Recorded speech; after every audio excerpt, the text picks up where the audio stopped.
Chapter 894. 9th Grade Dan, Peak of Dan Forging Realm. Lu Ping was so excited that he suddenly looked up to the sky and roared. The clear roar pierced the clouds and cracked the stones.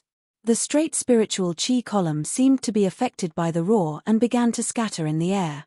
Not far away from Lu Ping, the branches and leaves of a towering peach tree rustled in the wind.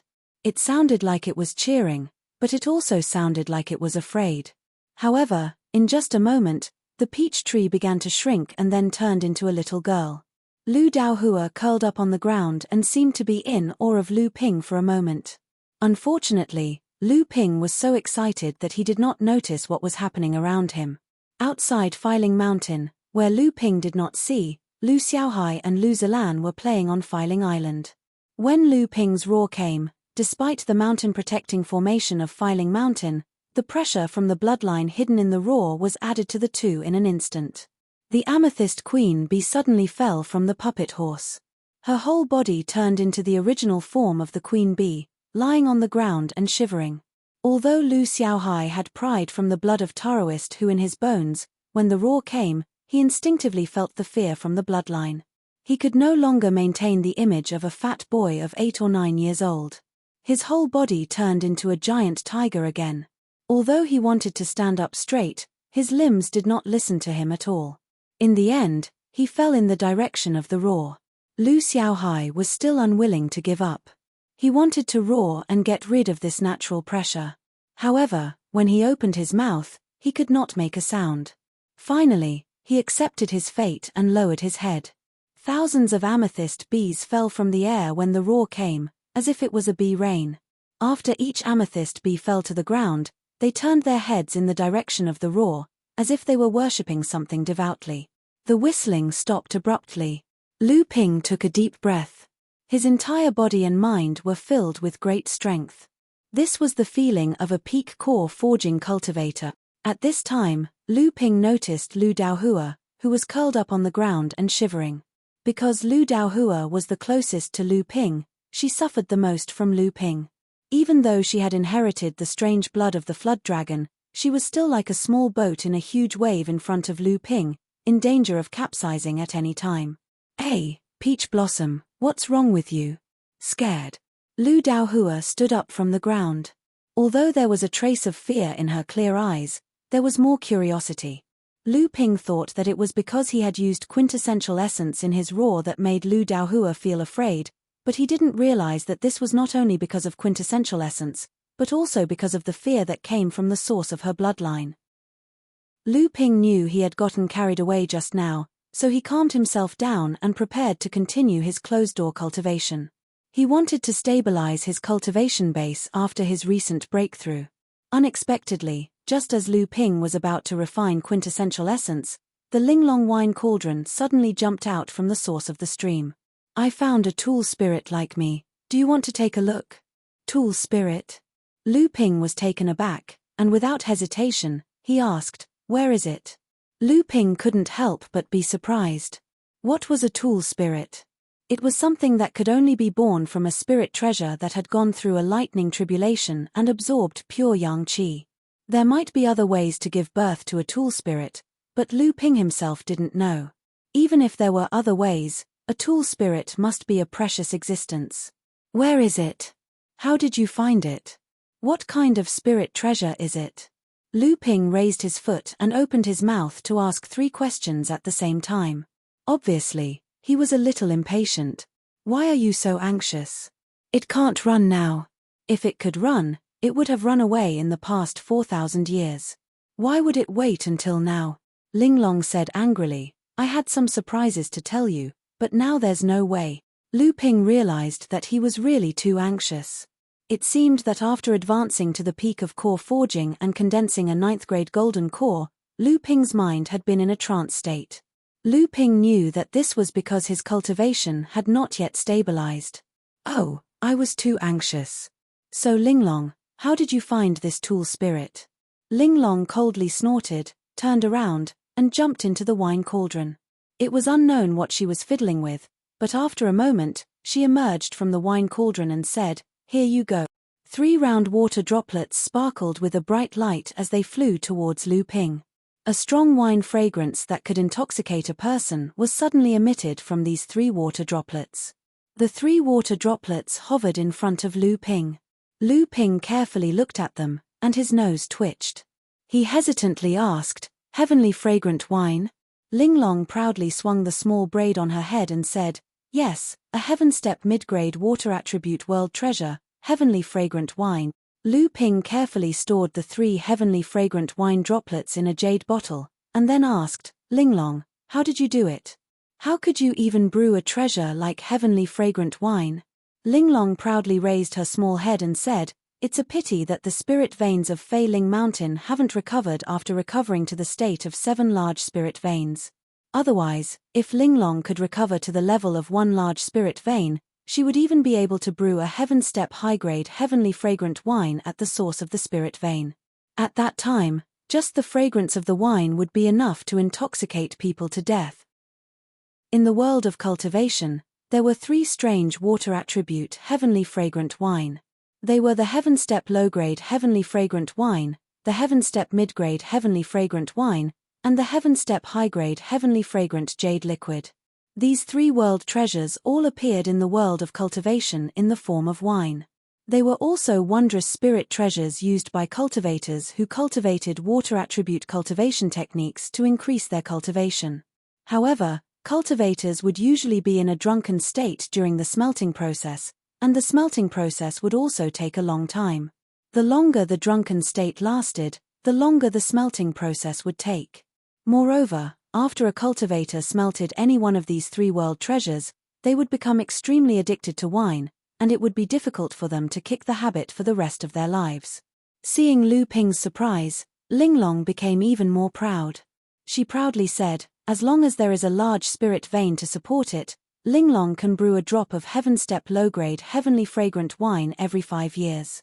If there are more than 5 large spirit veins to support it, Linglong can brew a drop of Heaven Step mid-grade heavenly fragrant wine. Similarly, if there is a large spirit vein to support it, Linglong can also brew a drop of Heaven Step high-grade heavenly fragrant wine every 5 years." She withdrew her head from the wine cauldron and fiddled with it for a long time. When her head came out again, she was holding 3 jade bottles in her hands. She said, "You have been in seclusion for almost 15 years, and only have these 3 drops of heavenly fragrant wine. However, these bottles of heavenly fragrant wine are real spirit wines brewed using the water from the stream at the source of the spirit vein. They are also one of the best wines in the world of cultivation, and the spiritual chi contained in them is no less helpful to a cultivator's cultivation than a Dharma adept spirit pill." How could Lu Ping not recognize this famous spirit wine? It was said that the brewing process of this spirit wine was extremely complicated, and it could not be successfully brewed without decades or centuries of cultivation. The number of people in the world of cultivation who knew how to brew this spirit wine could be counted on one's fingers. Every time a bottle of this spirit wine appeared, it would cause many Dharma adepts to fight over it. This was because this spirit wine was different from spirit pills. It could be repeatedly used by a cultivator to assist in their cultivation, and it would not produce any toxic side effects or resistance. Spirit pills were different. Some extremely special spirit pills could only be consumed 3 times before losing any effect. As for spirit pills that were used to assist in cultivation, a cultivator could only consume 3 bottles at most. After that, it was very easy for a cultivator to develop various kinds of medicinal toxins in their bodies. After Linglong handed all these things to Lu Ping, she saw that Lu Ping's attitude was quite satisfactory. She then said, "All these years, I have been combing through the spirit vein of Fei Ling Mountain, and I have indirectly gained partial control over the entire spirit vein of Fei Ling Mountain. Thus, I discovered that in one of the spirit stone veins, there is a spirit life like me." Upon hearing this, Lu Ping immediately asked, "A spirit stone vein? You mean you discovered a spirit stone vein?" Linglong was extremely angry at Lu Ping's sudden interruption, and she gave Lu Ping a big eye roll. Lu Ping chuckled and said, Okay, continue. "This artifact spirit is extremely strange. It can actually leave its body and exist on its own. However, It seems to be extremely weak and can only rely on the spirit stone vein to continue its existence. Once it leaves the spirit stone vein, this artifact spirit will probably disappear immediately. Oh. Lu Ping thought for a moment and said, "It seems like someone deliberately placed this artifact spirit inside to prevent the artifact spirit from dissipating on its own." Lu Ping followed the direction pointed by Linglong all the way out of Fei Ling Mountain, and came to the back of a small stone mountain in the southeast of Fei Ling Island. On a rocky slope, Lu Ping turned over every stone one by one. After continuously turning over a pile of rocks, a pitch-black mine cave finally appeared in front of Lu Ping. Could there be a medium-sized spirit stone vein inside? Lu Ping stood at the entrance of the cave and muttered to himself. This spirit stone vein didn't even have the slightest bit of spiritual qi leaking out. Just as Lu Ping was about to walk into the cave, he suddenly saw a woman floating out of the cave. Her body was so weak that it was almost transparent. She didn't look surprised when she saw Lu Ping. She said, "It's been 4,000 years, and someone has finally found this place. I didn't expect you to find Qian Zhongsu and the Golden House as well." Looking at the woman in front of him, Lu Ping knew that she was very weak at this time, and could even completely disappear from this world at any time. "What's your name? Where is your body?" Lu Ping asked. "Ru Yu, the spirit of the spirit stone, Ru Yu," the woman said calmly. "I am the guardian spirit of Fei Ling sect's treasured ship." Chapter 895. Although a spirit stone mine was not as good as a spirit vein, a spirit stone mine still accumulated a relatively rich amount of heaven and earth spirit qi.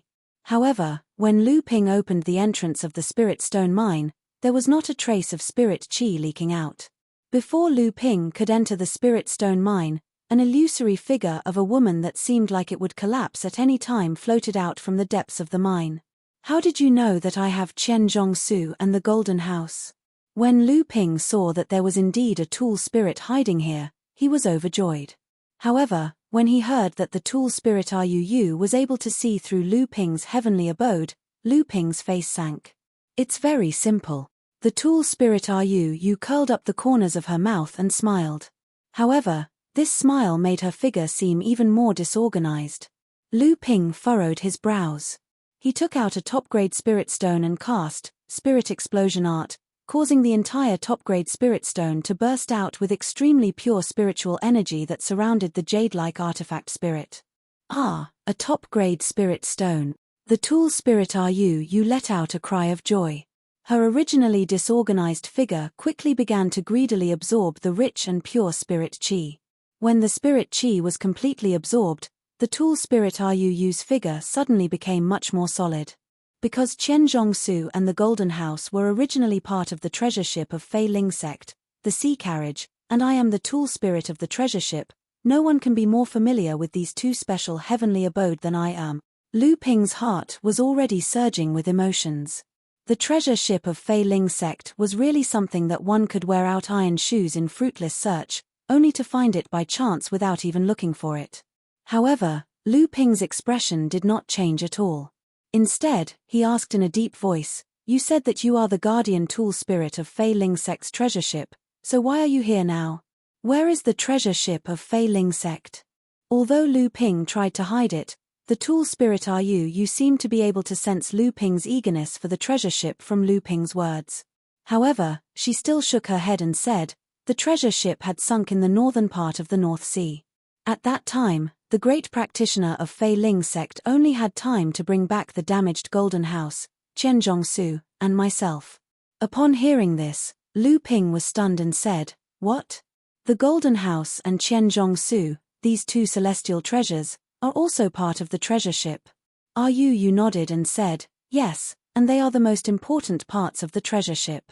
These two heavenly abode celestial treasures are the spatial core of the entire treasure ship, and also the key to the treasure ship's ability to travel between the central planes and the overseas cultivation world. The reason why the great practitioner of Fei Ling sect brought these two heavenly abode celestial treasures back alone was to repair them in the future, and then salvage the treasure ship from the bottom of the sea. Without these two heavenly abode celestial treasures, the wreckage of the treasure ship couldn't be repaired even if it was salvage. Why did the treasure ship of Fei Ling sect sink? After a moment of silence, Lu Ping opened his mouth and asked. It was attacked.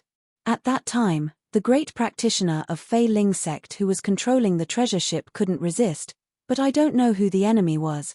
Yu's body was temporarily restored because of Lu Ping's supreme grade spirit stone, but if she wanted to completely restore to her peak state 4,000 years ago, a supreme grade spirit stone wouldn't be able to do it.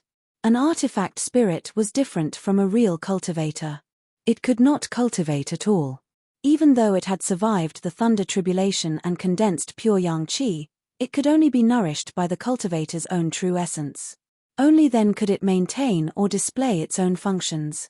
Once they lost the nourishment of a cultivator's true essence, the artifact spirit's own spirituality would fade with the passage of time, until the artifact spirit in a thunder tribulation spirit treasure completely disappeared, and it would become a spirit-nurturing treasure again, or even lower. However, the artifact spirit itself also had a body to protect it, just like how Linglong was protected by Linglong's wine cauldron. Although 4,000 years had passed, the artifact spirit's spirituality hadn't been lost too much. However, the artifact spirit Yu was different from other artifact spirits. She could exist without a body, and her own quality might be stronger than Linglong's, but it was precisely because she didn't have a body to protect her that her current state was far worse than Linglong's. After I was brought back to Fei Ling's sect, I was handed over to the master and disciple. The two of them worked together to repair Qian Zhongsu and the House of Gold. Later, the master seemed to be looking for something to repair the House of Gold, so he left with the House of Gold, leaving only the disciple who was repairing Qian Zhongsu and myself. Lu Ping's heart moved, and he said, Is the master called Zhongshuan Laozu, and the disciple is Jiao Yuqiang? Yu was stunned, and she said, It seems that too much time has passed, and my own spirituality has been lost.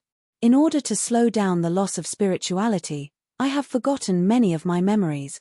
Lu Ping nodded, this was right. When Linglong was first found in the Ying Tian dojo, although she had the protection of the wine cauldron, her own spirituality had been damaged a lot, and many of her memories of the Ying Tian dojo had been destroyed.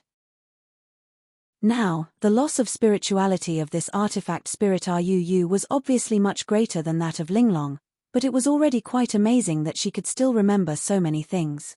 Without the treasure ship's body, how can you maintain your own spirituality for 4,000 years without being destroyed? Lu Ping looked at the cave behind Yu, and he said, Is it because of the spirit stone mine behind you? Yu nodded, and she signaled Lu Ping to follow behind her. Lu Ping followed Yu into the spirit stone mine.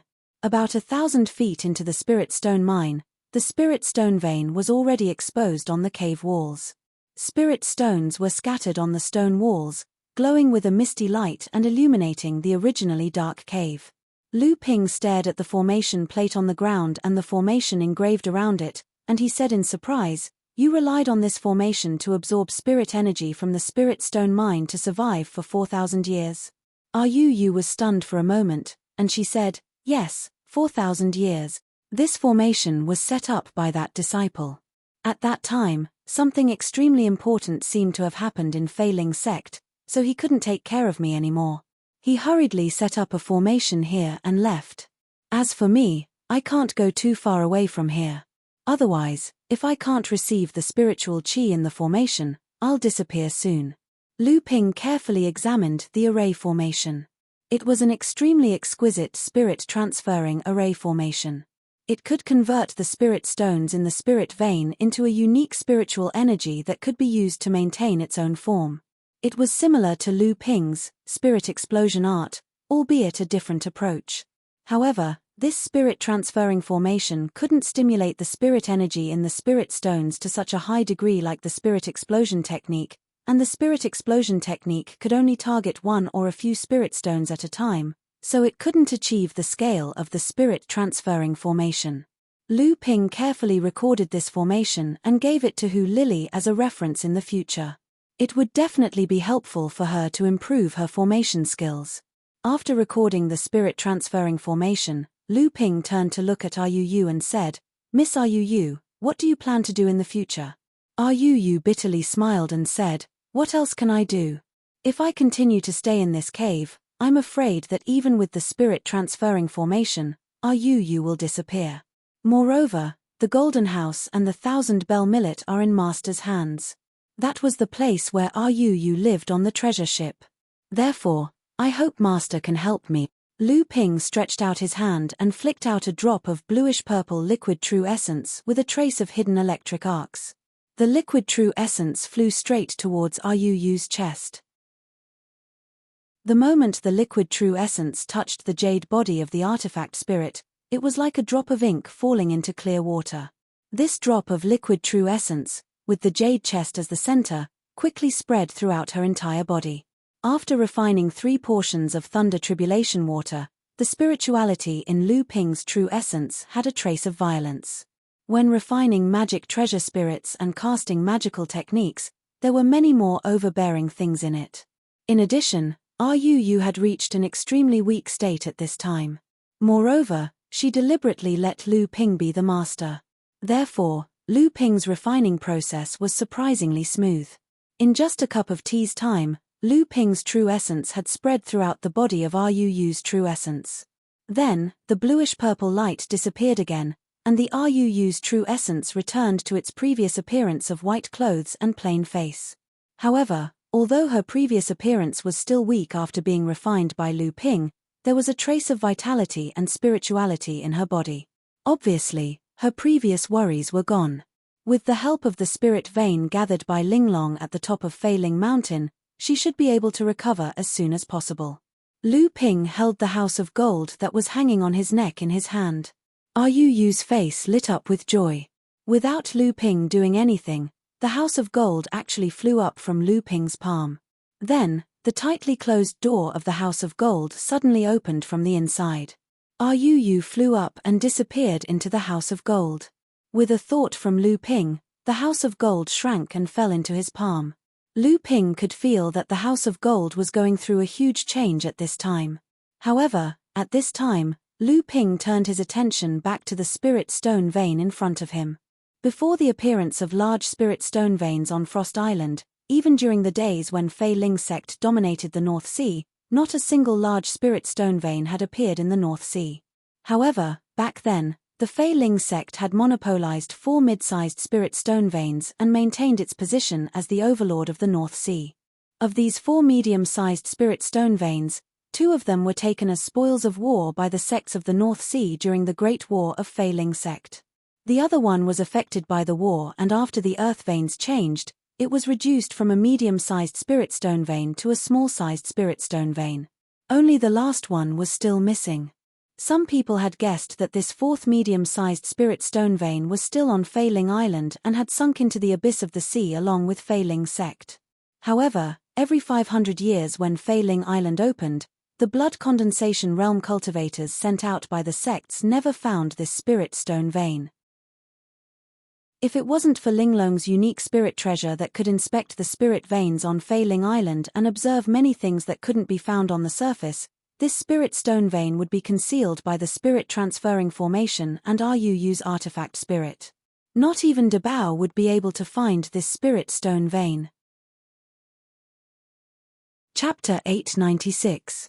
According to Lu Ping's knowledge, Junling was currently planning to expand its share of the large spirit stone veins on Frost Island. Other than that, the larger spirit stone veins Junling controlled came from a complete mid-sized spirit stone vein on Frost Island.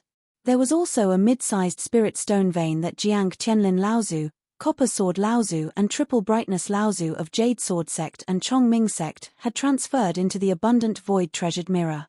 After Jiang Tianlin Laozu had brought this spirit stone vein back to the North Sea, it had been transferred to a mid-sized island under Junling's jurisdiction. Junling's share of this spirit stone vein was 60%, while Jade Sword Sect and Chongming Sect each had 20%. The rest of the spirit stone veins were small and miniature spirit stone veins, and other spirit stone veins that had a very small share of the spirit stone vein.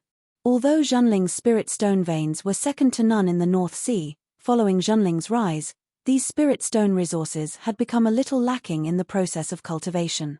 Of course, in reality, no sect would complain that their own spirit stone vein would produce an inexhaustible amount of spirit stones, not to mention that Junling was far from being able to reach such a level. When Lu Ping saw this complete mid-sized spirit stone vein, he naturally thought about how to transfer the entire spirit stone vein away. Although Lu Ping did not have the abundant void treasured mirror that had been condensed with 8 heavenly abode treasured seals like Jiang Tianlin Laozu to guide the entire spirit stone vein away, after the artifact spirit Ru Jadeite had entered the House of Gold, the great changes that had occurred in the House of Gold had caused Lu Ping to change his mind. Lu Ping had long suspected that the little mountain in the House of Gold was specially set up to guide the spirit veins. However, because the spirit veins could not be stabilized after being guided to the little mountain, the spirit veins would gradually disappear after a long time.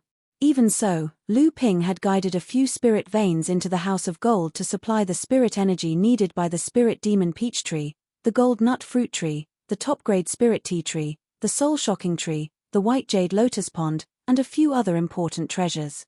However, Lu Ping had to spend his Zhen Yuan to perform the spirit-strengthening secret technique every once in a while to stabilize these spirit veins, lest these spirit veins collapse because of the lack of a stable earth vein. However, after the weapon spirit Ru descended on Little Lonely Mountain, the first change appeared on Little Lonely Mountain. Lu Ping's spiritual force could clearly sense that earth vein power was gradually forming in Little Lonely Mountain. The existence of the earth vein power meant that the spirit veins could have a relatively stable foundation in the earth vein. With some simple methods, the spirit veins could be completely fixed in the earth vein, and there was no need to worry about the spirit veins collapsing. Sure enough, after a while, Ru began to adjust the scattered small and micro spirit veins in the House of Gold. She gathered all of them on Little Lonely Mountain and merged them into a complete main spirit vein. Then, she opened up branch spirit veins to provide for the growth of some important treasures. At this time, Lu Ping had already returned to the top of Feiling Mountain and placed the House of Gold above the source of the main spirit vein of Feiling Mountain. With the support of the main spirit vein that gathered 7 large spirit veins, in addition to the continuous nourishment by Lu Ping's Zhen Yuan, the weapon spirit Ru had recovered a lot, which was why it could support the transformation of the House of Gold. During this period of time, Lu Ping once again turned his attention to cultivation. As long as he could completely consolidate his cultivation, this trip to Feiling Island could be considered to be successful. With the help of the huge spirit vein of Feiling Island, Lu Daohua had already smelted a middle-grade earth-rank spirit object and successfully pushed her cultivation to the middle stage of core forging. After Ru arrived, Linglong seemed to be quite repulsed by a weapon spirit like Ru. She had not come out from the stream at the source of the spirit vein. Lu Xiaohai was sent to the cave of the spirit stone vein by Lu Ping to mine. Lu Xiaohai had obtained a pair of top-notch spiritual magic treasures, so he could use mining to hone his hammer skills. During this period of time, the Amethyst Queen Bee had almost turned over all the spiritual herb gardens on Feiling Island that it could find. It had already collected a batch of nectar. If it wanted to brew royal jelly again, it would have to wait a few years. However, Lu Ping gave her another task, which was to collect 3,000-year-old spirit herbs. After advancing to the peak of core forging, in addition to refining enough medicinal pills for cultivation, Lu Ping also had to prepare to refine the spirit water meridian toughening pill. Lu Ping had previously traded for a mature bloody skeleton flower in mysterious Sky Ancient City. This was the main ingredient for refining the spirit water meridian toughening pill. Moreover, the amount of this bloody skeleton flower was enough for Lu Ping to refine 3 meridian toughening pills, which could guarantee that the pill would strengthen the body to the limit. The spirit water meridian toughening pill was a top-notch medicinal pill that could improve the body's strength. Its quality was even higher than the azure wood clear jade pill that Lu Ping had taken before. However, using the spirit water meridian toughening pill required a cultivator to be at least at the peak of core forging. Moreover, the 3,000-year-old spirit herbs needed to refine this pill were also very rare. In just a few days, Lu Ping had collected enough spirit herbs to refine the meridian toughening pill from the spirit herbs that Zilan had collected. However, Lu Ping did not let the Amethyst Queen Bee randomly collect the spirit herbs. Instead, he collected them selectively and purposefully, especially when it came to spirit herbs that Lu Ping did not have. After collecting them, The amethyst queen bee would try her best to find seeds and plant them in the spirit herb garden of the Golden House. Lu Ping discovered that the existence of RUU, the spirit tool, not only gave the entire spatial magic tool a stable space that was no less than that of a grotto heaven magic treasure, but RUU also seemed to have an innate talent for taking care of spirit herbs. The entire spirit herb garden of the Golden House was well taken care of by RUU. With the spirit herb garden of the entire Failing Island as backup, the 3,000-year-old spirit herbs that Lu Ping had used to refine pills were not only replenished, but also greatly increased. If it was not for the fact that Lu Ping was worried that if he stored too many spirit herbs, the medicinal properties of the spirit herbs would be lost, Lu Ping would have harvested the entire spirit herb garden of Failing Island. However, Lu Ping had control of the secret path to enter and exit Failing Island. The cultivation resources on the island were almost at his disposal, so he was not in a hurry to exhaust the goose that laid the golden eggs. At the very least, as Linglong was combing through the spirit veins of Failing Mountain, she discovered a few more ore veins. Although they were not as valuable as mid-sized spirit stone mines, the ores contained within the ore veins were still quite good spiritual materials if they were refined. On this day, Lu Ping suddenly thought of something and called Linglong out from the wine cauldron. He asked, although the spirit veins of Failing Mountain have been severely damaged, there are still 7 large spirit veins. Could it be that no spirit-amassing pearls have been produced in them for the past thousands of years? Linglong thought for a moment and replied, there might be, but the spirit veins of Failing Mountain have been in a state of disorder all these years. Even if there are, there wouldn't be too many. Hearing this, Lu Ping's expression naturally became joyful. He asked, then can you excavate these spirit-amassing pearls through the spirit veins? Linglong rolled her eyes and said, I don't have Lu Debao's ability. Otherwise, I would know if there are spirit-amassing pearls in these 7 spirit veins. Lu Ping nodded his head in disappointment. Even if there were spirit-amassing pearls in the spirit veins, not everyone had the ability to excavate them without destroying the spirit veins. Only Debao had this talent. However, Lu Ping was still a little unwilling to give up. He asked, then if I want to guide that mid-sized spirit stone mine into the House of Gold, do you think it's possible? Linglong said gloomily, this Linglong can indeed be of help, but are you sure that this strange heavenly abode magical item of yours can withstand the impact of the power of the earth veins of a mid-sized spirit stone mine? Moreover, back in the Yingtian dojo, it took 3 Dharma adepts to guide that mine, along with the help of core forging adepts like you. Are you sure that you can guide that mine into the House of Gold by yourself? Tongjian Laozu and Sanming Laozu were fine, but Jiang Tianlin Laozu's strength had required the help of the first 2. Guiding the spirit vein was not an easy task. However, at that time, there were a few other sects present and they could attack at any time. Jiang Tianlin Laozu had no choice but to cooperate with the other 2 sects. Now, it could be said that everything on Failing Island was up to Lu Ping. Lu Ping could spend a few years to slowly move this spirit stone mine into the House of Gold. Lu Ping went to the House of Gold to ask RUU. RUU thought for a while and said, one of the important reasons why the treasure ship was able to pass through the stormy ocean and connect the 2 big cultivation worlds was that there was a large spirit vein in the treasure ship. Through a formation, it could be transformed into a continuous source of power for the treasure ship to move forward. Lu Ping said happily, you're saying that you need a spirit vein to consolidate the space in the House of Gold? RUU nodded and said, that's right. If a spirit vein is led into Xiaojiu Mountain, I can expand the power of the earth vein in Xiaojiu Mountain after 2 years of recovery. In the end, the entire space in the House of Gold will be able to withstand the impact of the power of the earth vein when the medium spirit stone mine is led. However, the House of Gold is only a part of the treasure ship. At present, Xiaojiu Mountain can only withstand 1 medium spirit vein. Lu Ping was overjoyed. He hurriedly used Linglong's help to separate a medium spirit vein from the main spirit vein of Failing Mountain and led it into Xiaojiu Mountain. After 2 years, Lu Ping had completely consolidated his cultivation. However, even with the help of Linglong and RUU, it still took Lu Ping 2 years to lead the medium spirit vein into the House of Gold. The price was that RUU, who had just recovered, fell into a weak state again. Lu Ping had to stay on top of Failing Mountain for more than a year. After Ruu recovered with the help of the main spirit vein, he left Failing Island through the teleportation formation. Chapter 897. After a flash of light, Lu Ping appeared on the teleportation platform on the cliff of the underwater abyss. Originally, this stone platform could only be used to teleport blood condensation realm cultivators. But when Lu Ping was combing through the earth veins with Ling Long's help, he discovered the control board for the teleportation array formation in Failing Mountain. After some slight modifications, Lu Ping could teleport to this stone platform through the control formation plate. Otherwise, Lu Ping would have to spend a top-grade spirit stone to teleport to the bottom of the abyss through the teleportation formation in the depths of the pool.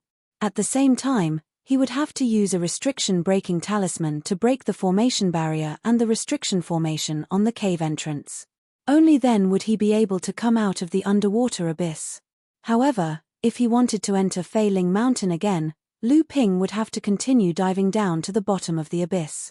He would have to use the restriction-breaking talisman to break open the secret cave entrance and use a top-grade spirit stone to teleport to Failing Mountain. Because this teleportation stone platform was 5,000 feet deep in the underwater abyss, Lu Ping didn't feel too much pressure. He only needed to rely on the waterproof moon pearl to float all the way up. It didn't take long before he could see the sunlight shining through the surface of the sea. Seeing that he was about to reach the surface of the sea, Lu Ping was in a good mood. Unexpectedly, at this moment, a muffled bang came from the far east of the sea. Is that direction Earth Island? Lu Ping's heart shook. Lu Ping had spent 20 years in seclusion this time. Could it be that the matter of Earth Island hadn't been resolved yet? Lyra Laozu tightly pursed her lips. Her seven-colored flame outlined a huge seven-colored fire shield in the air, annihilating the golden light coming from the opposite side. The seven-colored fire shield immediately turned into a flaming saber. It flew up and was about to slash at the golden-robed, hideous man in front of it. Unexpectedly, at this moment, a fireball suddenly exploded beside Lyra Laozu. Helplessly, Lyra Laozu dispersed the flaming saber again and formed a flaming armor around himself. Ha ha ha ha. The golden-robed ugly man laughed wildly. He took advantage of Tianqin Laozu's distraction to block the exploding fireball to close in. A golden light in his hand transformed into a 3-foot-long spear. With a swing of his arm, the spear was once again thrown towards Tianqin Laozu. Tianqin Laozu had no choice but to retreat and dodge. At this moment, a huge primitive crocodile suddenly broke out of the water under Tianqin Laozu's feet. It opened its mouth and rushed towards Tianqin Laozu's feet. Lyra Laozu extended her foot and tapped on the crocodile's mouth, and her whole body floated upwards again. Unexpectedly, the crocodile's huge tail slapped the surface of the sea, and its whole body suddenly shot upwards, following closely behind Lyra Laozu. At this time, the golden spear in the golden-robed ugly man's hand flickered with a golden light, making Tianqin Laozu unable to figure out where the spear was going to stab. Helplessly, Tianqin Laozu could only retreat again. Just as she dodged the crocodile's attack, the golden spear suddenly extended forward by 3 feet. From a spear, it became a long spear, stabbing towards Tianqin Laozu. This time, Tianqin Laozu could not dodge, and could only try to avoid the vital parts of his body, relying on the flaming armor to block. Poochie. With a burst of sparks, Tianqin Laozu's flaming armor was pierced, and his left arm was pierced by the golden spear. Without waiting for blood to flow out, Tianqin Laozu's wound was ignited with a line of fire. When the line of fire was extinguished, the entire wound had already recovered. Tianqin, you bitch, you are no match for the old man. Let Jiang Tianlin come. The golden-robed ugly man laughed wildly, but his hands did not slow down at all. The golden spear in his hand became faster and faster, stabbing towards Tianqin Laozu's body. The primitive crocodile under his feet also stared at Tianqin Laozu. Every attack was able to greatly affect Tianqin Laozu. Although the primitive crocodile had no intelligence, its cultivation level was that of a Dharma phase, and its innate fire magic was not weak. With the man and the beast working together, Tianqin Laozu was actually forced to retreat. Tianqin Laozu blocked the attacks of the man in front of him and scolded, "Ao Chuang, you are so shameless. You are the owner of the Golden Jiao Dragon Island, and you are famous in the North Sea, but you are a person who relies on numbers to win. If you have the ability, fight me alone. What's the use of a crazy crocodile?" The golden-robed ugly man was the owner of the Golden Jiao Dragon Island, Ao Chuang. Back then, Ao Chuang went to the Jade Swamp to capture a Dharma phase primitive crocodile as his spiritual companion. Unexpectedly, Lu Ping and Sang Yu worked together to ruin his plans. In desperation, the Golden Jiao Dragon Laozu could only capture 2 crocodiles that had not yet reached the Dharma phase and bring them back to the North Sea. Unexpectedly, the Golden Jiao Dragon Laozu was quite lucky. Not long after, one of the crocodiles actually advanced to the Dharma phase. Although this crocodile was far inferior to the one that Sang Yu had subdued, it still greatly increased the Golden Jiao Dragon Laozu's battle strength. The Golden Jiao Dragon Laozu, who had been greatly affected by the rise of Feng Shutao and Jiang Tianlin, immediately regained his confidence. With this Dharma phase crocodile and the secret primordial crocodile clan companion spirit beast secret technique, the Golden Jiao Dragon Laozu was confident that he could even fight Feng Shutao, who was at the mid-Dharma phase. Jiang Tianlin was no longer his opponent.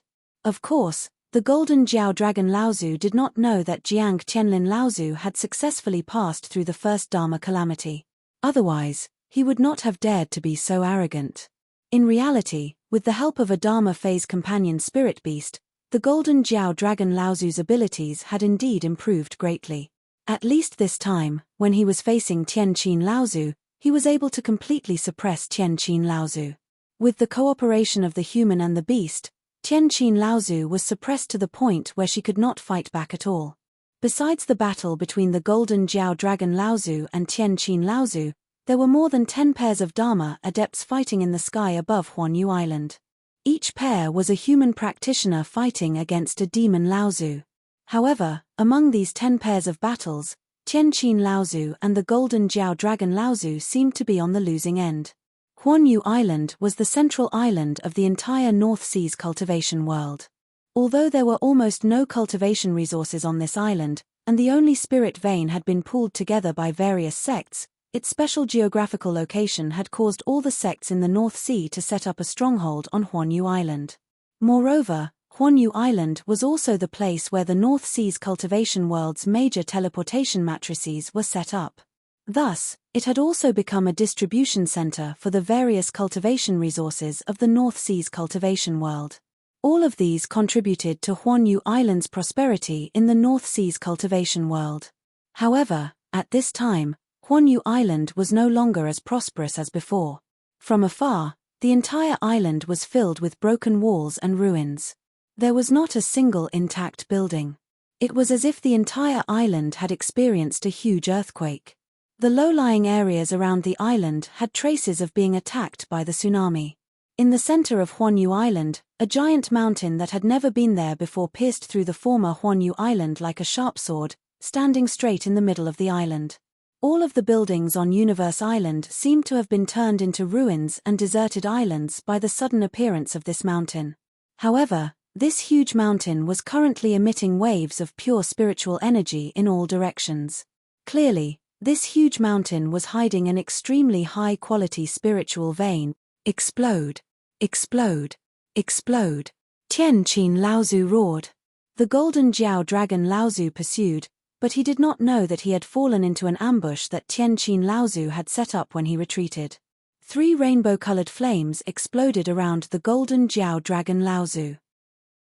The Golden Jiao Dragon cried out in pain, but he did not retreat. Instead, he advanced, thrusting his golden spear towards Tianqin Laozu's chest once again. With a clang, a copper cauldron flashed in front of Tianqin Laozu, and a clear dent appeared on the copper cauldron. Tianqin Laozu's face paled, and a mouthful of blood flowed out from the corner of his mouth. However, the Golden Jiao Dragon Laozu was not in a good state either. The 3 rainbow-colored flames exploded one after another, and the Golden Jiao Dragon Laozu's skin and flesh were lacerated by the spiritual flames that had reached the mid-grade of the heaven stage. However, The sinister smile that flashed across his face gave Tianqin Laozu a bad premonition. A gust of cold wind came from behind. Tianqin Laozu, who had been struck by the golden Jiao Dragon Laozu's spear earlier, could not react for a moment. He thought to himself, not good. The flames all over his body flowed towards his back, wanting to forcefully receive the attack of the primordial fierce crocodile. This time, even if he did not die, he would be seriously injured. Just as this thought appeared in Tianqin Laozu's mind, he heard the whistle of a sword that almost tore through the void coming from behind him. Little thief, how dare you! The golden Jiao Dragon Laozu, who had just retreated with one blow, suddenly changed his expression. His previously confident look suddenly became pale. Tianqin Laozu could not see the situation behind him, but he knew that there was help coming. He turned around and was about to join hands with the person to destroy the primordial fierce crocodile behind him. However, he saw two sword lights crisscrossing on the left and right. The huge crocodile's tail that was originally charging at Tianqin Laozu flew up into the sky, followed by a deafening scream. The blood of the primordial fierce crocodile, whose tail had been cut off, rushed out from behind him like a blood wave. The surrounding seawater instantly turned blood red. The primordial fierce crocodile turned around and was about to dive into the sea. Tianqin Laozu almost died. How could she allow this beast to escape? However, before she could make a move, the golden Jiao Dragon Laozu, who had retreated, chased after her like a crazy demon. Tianqin Laozu's heart moved, and she blocked the golden Jiao Dragon Laozu head-on. However, the golden Jiao Dragon Laozu was desperate at this time. Tianqin Laozu retreated again and again, but she never let the golden Jiao Dragon Laozu break through her obstruction. Another loud roar came from behind, but this time it came from the bottom of the sea. The primordial fierce crocodile that had just sunk to the bottom of the sea was suddenly entangled by the surrounding undercurrents. No matter how the primordial fierce crocodile struggled, its huge body involuntarily floated to the surface of the sea again. 4 huge water columns rose from the sea, and each water column had a water rope as thick as an arm. Each water rope was tied to a giant foot of the primordial fierce crocodile. The 4 water ropes were pulled tight, and the huge primordial fierce crocodile was pulled from the bottom of the sea to the surface of the sea. However, it could not get rid of the restraints of the water ropes, so it could only float in the air. The soaring sword energy came all the way to the west, and the sword light seemed to pierce through the sky. The sword light slashed down horizontally. The golden Jiao Dragon Laozu's desperate attack finally repelled Tianqin Laozu's obstruction, but it could only stare with a pair of blood-red eyes and scream, "Little thief, so it's you." The huge crocodile's head suddenly fell from the body after the sword light flash. The primordial fierce crocodile of the aspect stage was beheaded with one sword. Chapter 898. Little thief, so it's you. The charming autumn sword spun back, and a pair of hands suddenly reached out from the void, holding both swords tightly in their hands. Lu Ping took a step forward, and his whole body appeared in the sky above the sea. A 5-colored cloak flashed behind him, and he looked coldly at the demon clan expert in front of him, who he had once fought in the Yingyu swamp. A Dharma manifestation stage primordial fierce crocodile was so easily killed by a peak core forging stage cultivator. The effect of this shock was unimaginable. The whole battlefield fell silent at the same time. More than 10 human and demon cultivators who were fighting all stopped, and the battlefield suddenly became strangely quiet. Dozens of pairs of eyes looked at Lu Ping, and unparalleled divine senses crisscrossed in the sky. The strong pressure of the Dharma manifestation tried to make Lu Ping show fear, but Lu Ping just stood there calmly, and the atmosphere created by countless people could not pose any pressure to Lu Ping. A cold snort exploded in Lu Ping's ears, and Lu Ping's cheeks twitched involuntarily. Why is it this again? It's really boring. But as soon as the cold snort fell, a hand also reached out from the void not far away. This hand looked abnormally thin, and it gently pushed Ao Chuang, the lord of Golden Jiao Island, who was opposite to Lu Ping. Suddenly, Ao Chuang felt as if he had suffered a heavy blow, and his chest and abdomen suddenly shrank. His whole body flew backward, and at the same time, a mouthful of blood also sprayed on the sea. Suddenly, a roar came from the distant sea, Tian Kang, you want to bully the weak? A tall and sturdy old man took a step forward and arrived in midair, just in time to catch Golden WM Island Lord as he flew past. He patted his back and found that Golden WM Island Lord had only suffered a shock to his abdomen, which could not be considered a serious injury. Only then did he let out a sigh of relief. However, his eyes were fixed on the place where the withered hand had been. Tian Kang Laozu walked out step by step from space, and he said, "It's just returning the favor. Ao Dian, you're getting more and more backward as you live." The burly Laozu Ao Dian's face turned ashen as he said, "Your Zhenling's disciples only know how to sneak attack. Are they all sneaky people?" Tian Kang Laozu chuckled and said, "The primordial giant crocodile clan is just a group that relies on numbers to win. We're the same." However, Tian Kang Laozu continued, "This junior of mine killed a Dharma stage ferocious beast with his core forging stage cultivation base. Even if it was a sneak attack, it's still a great achievement. This old man is very pleased. You." Ao Dian Laozu's face turned red, and the finger that was pointing at Tian Kang Laozu swung down with all his might. He let out a cold snort and turned around to glare at the golden Jiao dragon, who had just recovered from Tian Kang Laozu's attack. "Who doesn't know that the water sword deity of your sect, spiritual master Lu Shenping, is an expert who can challenge Dharma adepts above his level? Even the elders of your sect were once beaten into a sorry state by him, with bruises all over their faces. To be able to defeat Ao Chuang's companion spirit beast is nothing to scoff at, let alone a sneak attack." A demon cultivator that was as strong as an iron tower spoke, his voice exploding in everyone's ears like a roar. This strong demon cultivator was the mid-Dharma stage demon cultivator that Tian Shui Laozu had met outside Huanyu Island, the giant whale demon king, Kong Jing. "Fellow Daoist Kong Jing, you're wrong. I'm afraid none of you here are familiar with the huge gap between the core forging realm and the transcendence realm. Let me ask you, with such a huge gap, you're about to be killed by this little Daoist from Zhenling sect. You should feel ashamed. How can you have the face to criticize little Daoist Lu's sneak attack?" Kong Jing snorted coldly and said, "Brother Yujian is right. That Zhenling cultivator named Tian Shu should really commit suicide out of shame." The head of the Yujian sect, Yujian Laozu, only smiled slightly but did not say anything else. If someone were to take advantage of this and use it to instigate the relationship between the Yujian sect and Zhenling, it would be bad. As the two of them spoke, a few Dharma laws Laozu cultivators appeared from both sides. Lu Ping, who was watching from the side, sucked in a breath of cold air. They were actually all mid-Dharma laws Laozu cultivators. When Lu Ping was rushing over, he had noticed that there were people hiding in the void nearby, but he did not expect there to be so many of them. However, Lu Ping had noticed Tian Kang Laozu's aura. It seemed that because Tian Kang Laozu was about to be defeated, he wanted to make a move, which caused his aura to fluctuate slightly. It was also because he had confirmed that Tian Kang Laozu was here that Lu Ping dared to make a move so recklessly. Otherwise, Lu Ping would have used a safer method to help Tian Kang Laozu because of the cultivators hidden in the void. On the Zhenling side, Tian Kang Laozu was the leader.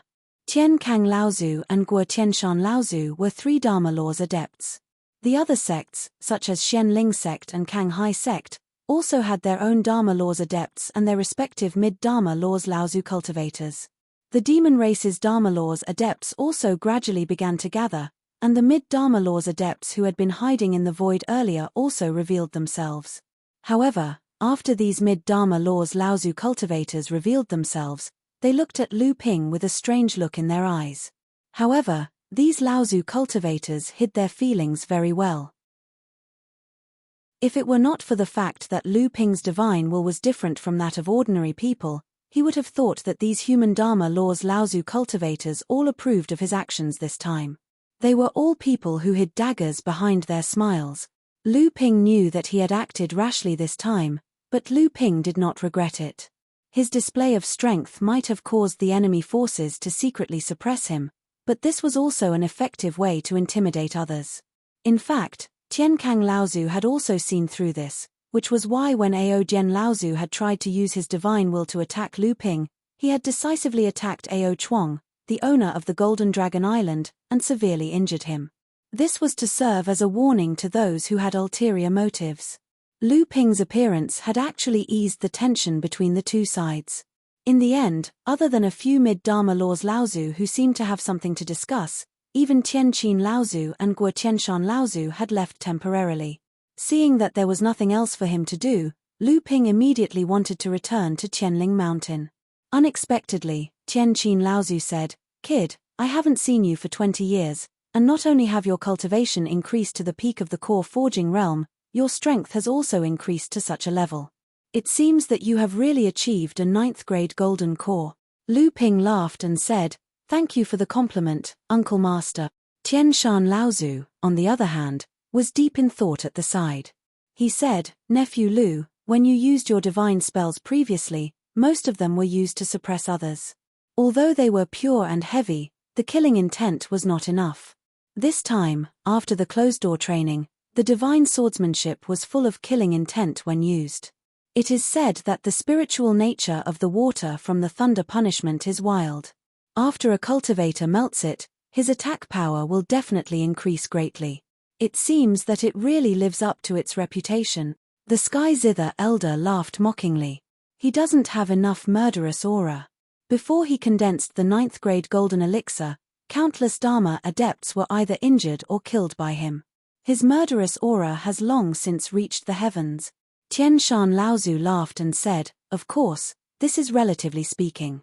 Compared to himself, before he reached the peak of the core forging realm, his divine spells were more inclined to be pure and heavy. After he melted the water from the thunder punishment, he completely merged the two." Lu Ping did not want to talk too much about his own matters, so he asked with a smile, "Uncle Masters, who obtained Songhai Laozu's inheritance? Why has Huanyu Island become like this now? Could it be that it has been breached by the demon clan?" Tianqin Laozu laughed and scolded, "Can't you see the mountain peak rising from Huanyu Island? How could the demon clan have breached Huanyu Island?" Lu Ping spread out his hands and said, "I was just wondering when the demon clan produced such a master. Even with so many Dharma adepts guarding the place, he was able to perform such a powerful spell, and he even succeeded. This is much more powerful than moving mountains and filling the seas. Even Elder Tian Kang does not have this ability." Tianshan Laozu said, "It's because of Songhai Laozu's inheritance. Songhai Laozu's inheritance is not in the sea region that the demon clan has previously occupied. It is only a fake treasure. Although there are many good things in it, the real treasure is in Huanyu Island." What's funny is that ever since the destruction of Fei Ling Island, the North Sea practitioners have treated Huanyu Island as an island shared by all the sects in the North Sea, but no one has ever discovered that the real treasure that Songhai Laozu left behind is buried under Huanyu Island. It turned out that 2 years ago, after the demon clan had made sufficient preparations, they finally began to forcefully open Songhai Laozu's inheritance. Unexpectedly, the sea region that they had previously occupied was only a fake treasure to deceive people. Not only did the fake horde manage to fool the Yarrow clan, it also attracted the attention of the human clan cultivators. The two sides engaged in a chaotic battle and both sides managed to snatch some items from the horde. Naturally, the Yarrow clan took the majority of the spoils.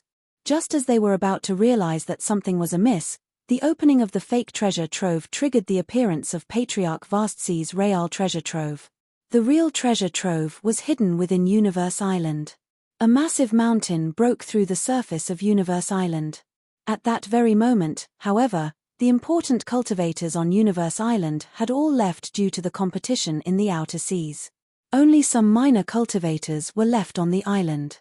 Therefore, in the end, the strong earthquake caused by the rise of the giant peak turned the entire Huanyu Island into ruins. At the same time, the demon clan and the human clan began to fight over the ownership of Songhai Laozu's inheritance, and the conflict became more and more intense. By the time Lu Ping came out of seclusion, the scale of the conflict between the demon clan and the human clan had already expanded to the early Dharma stage practitioners.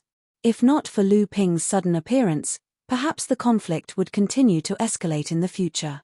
Not long after Lu Ping returned to Huangli Island, news came from the sect that the demon clan and the human clan had finally reached an agreement and were prepared to join forces to divide up Songhai Laozu's inheritance. Although the Kanghai sect was extremely unwilling, when it came to dividing up the inheritance, the Kanghai sect was completely alone. Even the Xianling sect, the Haiyang sect, and other allies were not willing to let the Kanghai sect have the inheritance alone. On this day, Lu Ping placed the House of Gold on the spirit vein of the cave abode, and was helping Linglong connect the two mid-sized spirit veins on Huangli Island with one of the spirit veins in the House of Gold, so that the spirit qi of both parties could complement each other. At this moment, sixth brother Lei walked in mysteriously and said, "Someone is looking for you. Go and take a look."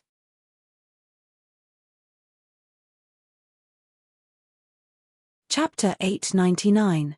After Lu Ping returned to Huangli Island, he immediately started moving the medium-sized spirit vein from the House of Gold to Huangli Island. Due to the spirit transfer formation and the jade-like artifact spirit that Zhao Yuqiang had set up back then, the spirit vein had almost run out of ore in the past 4,000 years.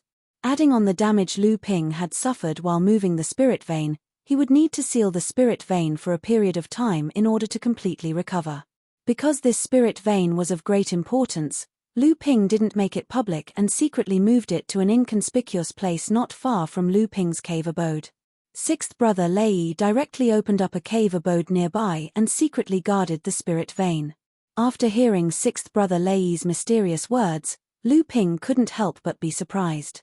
Who would want to see him outside? Half a day later, Lu Ping returned to the cave abode and gave some orders to Hu Lili and sixth brother Lei. Then, he sent someone to call Wang Qi and Tian Yu over. Before Wang Qi broke through to the core forging realm, he had been cultivating with Du Feng. Due to Lu Ping's intentional orders, Du Feng had suppressed Wang Qi's cultivation and prevented him from breaking through. This allowed Wang Qi to accumulate enough foundation in the blood condensation realm. After advancing to the core forging realm on Frost Island, Wang Qi's foundation was unleashed. In just a dozen or so years, Wang Qi's cultivation had broken through to the second level of the core forging realm. Tian Yu had also touched the threshold of the second level of the core forging realm. With the help of the medium-sized spirit vein on Huangli Island, he had also successfully entered the core forging realm. Right now, both of them were Lu Ping's disciples. Wang Qi was the first to break through to the core forging realm and become the first disciple of Hearing Wave Manor. Tian Yu was the second.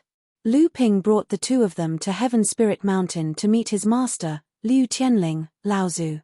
The sect master of Heaven Spirit Mountain couldn't help but give his two grand disciples a gift that he had prepared beforehand. After the greetings, Lu Ping finally told his master the purpose of his visit. Liu Tianling Laozu frowned and said, "Oh, these two disciples of yours have only been under your tutelage for a short while, haven't they? They've only learned a small portion of your abilities, yet you dare to throw one of them to the Middle Earth and the other to Frost Island." Lu Ping smiled and said, "Their experiences over the years have all been arranged by me. I have taught them a lot of what needs to be taught, and I have also provided them with a platform to hone themselves. As for how much they can learn, it will depend on their own efforts and luck. As the saying goes, if a jade is not polished, it will not be useful. If they think that they are unpolished jade, they will not worry about their own futures." Liu Tianling Laozu looked at the two grand disciples, Wang Qi and Tian Yu. Seeing that they both had a well-thought-out expression, he smiled and said, "It seems that I, as the Grandmaster, am being unreasonable. Fine, since you have already arranged everything, then let's go according to your plan." After a moment of silence, Liu Tianling Laozu continued, "After a while, your senior uncle Tianqin will go to the Middle Earth to replace your senior uncle Tianfeng. Junior nephew Shen Fang will also come back. This way, Yingshanside Courtyard will have one less pill master, and Shen Yu can go to Yingshanside Courtyard to fill the gap. As for Shen Qi, she should still follow Shen Feng. Mara's attacks on Frost Island are becoming more frequent and intense, so a big battle is likely to be unavoidable. Frost Island is too important to the cultivation world of North Sea, so North Sea will definitely go all out. You just need to be careful when you get there." Wang Qi and Tian Yu thanked the Grandmaster and were about to leave the Palace of Repetition Beauty when they saw Lu Ping take out 2 storage pouches and say, "These are some of the things you will need for your daily cultivation. Use them as you see fit." After passing the storage pouches to the two of them, Lu Ping looked at Tian Yu and said, "That spirit explosion art can be considered a secret alchemy technique of mine. You need to practice it seriously. It is not easy to obtain the purple crystal royal jelly, so you must use it carefully. In the Middle Earth, other than yourself, do not let anyone know that you have such a treasure on you. Otherwise, there will be a great disaster. The Middle Earth is filled with crouching tigers and hidden dragons, so don't be restricted to a corner of Ying Shanside courtyard." Then, Lu Ping looked at Wang Qi and said, "Although the cultivation method you've been cultivating is not bad in our sect, it's still far from being comparable to our sect's 5 true inheritances. Cultivate the jade scroll I gave you on Frost Island seriously. The metal elemental cultivation method in it is no weaker than our sect's 5 true inheritances. If you're lucky enough in the future, you might even be able to reach the Grand Cultivator realm. Of course, if you become complacent just because you've become my disciple, I don't mind expelling you two from the sect." After a round of admonishment, Lu Ping sent the two of them out. When he turned around, he saw Liu Tianling looking at him with a smile and said, "Not bad. This teacher has done a good job combining strength and gentleness. Did you enjoy it?" Lu Ping said honestly, "I won't hide it from you, teacher. I was just pretending, but it was indeed very tiring. I do envy your 9 disciples, including Sister Shenxian. They have all been taught by teacher to such an extent. In this aspect, I am far inferior." Liu Tianling Laozu smiled, then his face darkened. He said, "This time, I did not intend to let you participate, but you insisted on coming. Although your current strength can even kill Dharma adepts, there are mid-Dharma adepts from various sects participating in this trip to the vast sea treasure. Who knows, there might be people with ulterior motives who will go after you." Lu Ping nodded and said, "I understand. Don't worry, teacher. What's more, Elder Tienkang is going with me this time, so there's nothing for me to worry about." Liu Tianling Laozu smiled and said, "You're a smart one. However, this time when you enter the vast sea treasure, you have to be especially careful of the primordial crocodile clan practitioners. You killed the golden serpent Laozu's spirit companion beast, and his son, daughter, and adopted son also died by your hands. It can be said that there is an irreconcilable hatred between you and him." Lu Ping stepped on the ocean crossing boat and sped all the way to a deserted island near Huanyu Island. Tienkang Laozu had already been waiting there for a long time. Because the buildings on Huanyu Island had all collapsed because of the vast sea treasure that had suddenly been unearthed, the practitioners of the various sects had no place to stay. In addition, the sects and the North Sea Demon Clan had to keep an eye on each other, so the practitioners of the various sects had settled on the deserted islands and coral islands near Huanyu Island.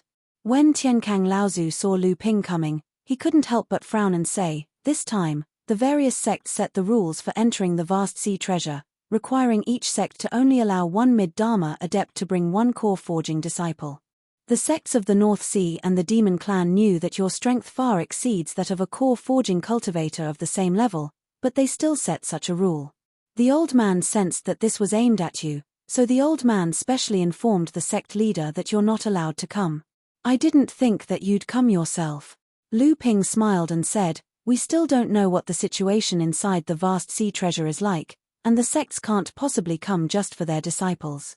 As long as these people focus their energy on the vast sea treasure, then anything can happen. Furthermore, it won't be that easy for them to take the lives of their disciples." Tienkang Laozu laughed and said, "Looks like the old man is really getting old. I can't stand the vigor of you youngsters. Fine, although the old man doesn't have long to live, other than the Dharma adepts, these people are nothing to the old man. This time, I'll let the old man go crazy with you." When Lu Ping saw Tienkang Laozu's wizened and old face, he sighed in dissatisfaction. Tienkang Laozu was originally the youngest disciple among the first generation of disciples that Zhenling had reached the Dharma stage. His talent in training was not below that of Tian Xiong Laozu. Originally, Zhenling had high hopes for him, but after being schemed against by Xian Ling's sect, his foundation was damaged, and he could only use longevity pills to prolong his life. Fortunately, Tienkang Laozu took the opportunity to break through to the mid-Dharma stage, which prolonged his lifespan by 200 years. Now, he only had 70 to 80 years left. Although Qiankang Laozu's words were passionate, Lu Ping could hear the love and concern in them. Obviously, Qiankang Laozu was willing to risk his life to protect Lu Ping. Lu Ping was touched, but he maintained a smile on his face and said, "You worry too much, Uncle Master. Uncle Master also knows that I have obtained many good things during my travels, including the Wonder Dew of 10,000 and the formula for the 30-year longevity pill.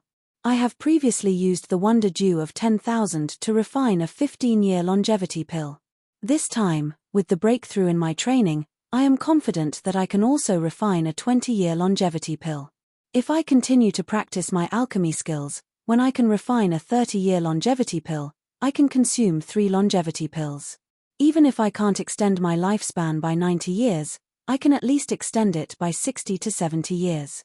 Seeing that Qiankang Laozu was only calmly listening to Lu Ping with a smile, Lu Ping continued, "If you have this 130 to 140 years buffer, Uncle Master might be able to break through to the late Dharma stage. If you can really overcome the second Thunder trial and become the second Grand Practitioner of our sect, not only will there be hope for our sect to become a large sect, but you will also be able to extend your lifespan by another 200 years. After listening to Lu Ping, Qiankang Laozu laughed loudly and said, "You are an interesting kid, but these are all your own assumptions. The old man knows his own body very well. In these hundreds of years since he entered the mid-Dharma stage, the old man's training has not improved at all. This is a state where his body has aged to its limit. No matter how many longevity pills he has, he will only be able to prolong his life, let alone become a grand practitioner." Lu Ping could not help but feel anxious and said, "No matter what, we have to give it a try. Moreover, Qiankang Laozu waved his hand, intending to interrupt Lu Ping's words, and said, "There is no need to try. Even if the power of your 7 treasures Thunder Calabash is 10 times stronger, it will not be able to help the old man overcome the Thunder trial. Let me put it this way, with the current state of the old man, I am afraid that he will not even be able to summon the Thunder trial, so how will he overcome it?" Lu Ping originally wanted to say something, but he heard Qiankang Laozu say, "The demons and the Tsunghai sect have already begun to move. We should follow them as well. We cannot fall behind. After all, this treasure was created by Tsunghai Laozu alone. Even if there are good things in it, there cannot be too much. When the time comes, it will inevitably be a chaotic battle." Lu Ping said strangely, "Although this treasure has been unearthed, the formation prohibition is intact. How will the cultivators of the various sects break it? Are they going to break it by force?" Qiankang Laozu said with a smile, "Isn't it a forced breakthrough? This kind of large protective formation supported by the spiritual vein is different from those prohibition formations. Even the effect of the restriction-breaking talisman on it is limited. The demon race has prepared for many years. Maybe there is a way." The Tsunghai sect also has a thin water sword. Although it is not the complete thin water sword that can be used as the key, it should be quite effective in breaking the formation. Qiankang Laozu saw Lu Ping's thoughtful expression and thought that he was worried that his sect's progress would fall behind the other sects, so he said with a smile, "Our sect may not be slower than the others. Look at this." An exquisite axe the size of a palm flashed in Qiankang Laozu's palm. It was the second disaster spiritual treasure mountain splitting axe from the Ying Tian dojo. Lu Ping suddenly laughed and said, "Martial uncle, maybe our progress can go ahead of the Tsunghai sect." After saying that, under the surprised gaze of Qiankang Laozu, the light of the long flowing sword also flashed in Lu Ping's hand. Chapter 900. The sudden appearance of the Changlu sword surprised Qiankang Laozu, but Laozu did not ask about the origin of the flying sword. He only said, "It really is Duobao boy. No wonder you were so eager to come this time." Lu Ping followed behind Laozu, and the two of them arrived at the foot of Huanyu Island's lone peak. At this time, Laozu from various sects had already surrounded the lone peak from all directions. There were mid-Dharma Laozu everywhere, so Lu Ping did not dare to use his divine will unscrupulously. He could only use his eyes to look around.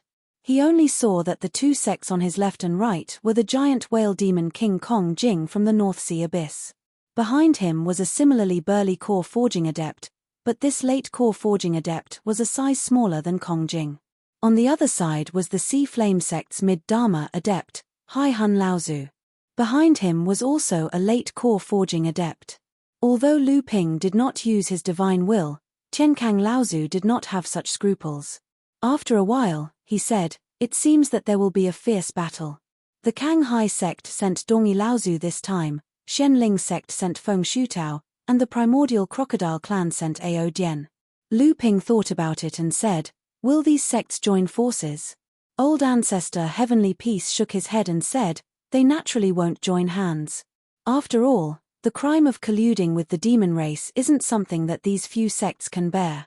Our sect's abilities are extremely strong now, so not only will it not help the situation if I die, it will even incite an intense counterattack from our sect. However, a sneak attack from the dark is unavoidable. Especially you, they won't let you continue to grow." Fart. A muffled sound was heard. Chen-Kang Laozu said, "The Kang Hai sect can't wait to make the first move." As soon as Chen-Kang Laozu's voice faded, a few sounds rang out in succession. The other sects and the demon race also began to break the array formations they were facing. Chen-Kang Laozu tossed the mountain-splitting axe into the size of an axe. Chen-Kang Laozu held it in his hand and smashed it towards the array in front of him. With a loud rumbling sound, the spirit array barrier in a radius of several hundred feet began to shake violently, and cracks of various sizes appeared on the barrier wall in front of the two. Numerous divine wills were directed towards Chen-Kang Laozu and Lu Ping. Clearly, it was because Chen-Kang Laozu had caused too much of a commotion using the mountain-splitting Hu. Chen-Kang Laozu stretched out his hand and waved it around. An invisible spirit array spread out in the air. The divine wills that came from all directions were all blocked outside the spirit array. Chen-Kang Laozu clearly did not want to expose the existence of the mountain-splitting axe. After Chen-Kang Laozu blocked the surrounding divine wills, he said, "I miscalculated. I didn't expect the power of the mountain-splitting axe to be so strong." When Chen-Kang Laozu set up the spirit array barrier, Lu Ping had already taken out his flowing sword. With a fut sound, the flowing sword pierced the densest part of the cracks created by the mountain-splitting axe. In an instant, half of the sword blade went in. Chen-Kang Laozu shouted, "At first glance, this flying sword is comparable to a spirit treasure like the mountain-splitting axe. It is said that the thin water flowing sword is the key left behind by Kang Hai Laozu in the past. It seems that it truly lives up to its reputation." Lu Ping used the long stream sword to carve out a fist-sized hole in the protective array formation. Then, he sheathed the sword. With this hole, with the mountain-splitting axe's power, it would be easy for him to continue expanding the array formation. Without waiting for the formation to restore the hole, old ancestor Tian Kang's mountain-splitting battle axe smashed onto it for the second time. After another violent tremor, this fist-sized hole had already expanded to the size of half a foot. With a thought, Lu Ping used the beautiful autumn dew sword in an attempt to expand the hole. However, the effect was minimal. It was only able to prevent the hole from restoring itself. Chen-Kang Laozu chopped the third time, and the hole was once again widened. Lu Ping used both his hands to form dozens of seals. These were the seals that Lu Ping learned from the purple jade slip. However, the effect was still not great. Lu Ping could only give up. However, he didn't know that his next two attacks also surprised Chen-Kang Laozu. The pair of beautiful autumn dew swords were only magic treasures that were condensed with 7 seals. They were not like the flowing sword, which was left behind by Kang Hai Laozu to break the spirit array. However, in the hands of Lu Ping, he was still able to suppress the spirit array that was rapidly restoring itself. After that, he executed the dozens of restriction-breaking spells and similarly suppressed the restoration of the formation. One had to know that restriction-breaking spells were already extremely hard to learn.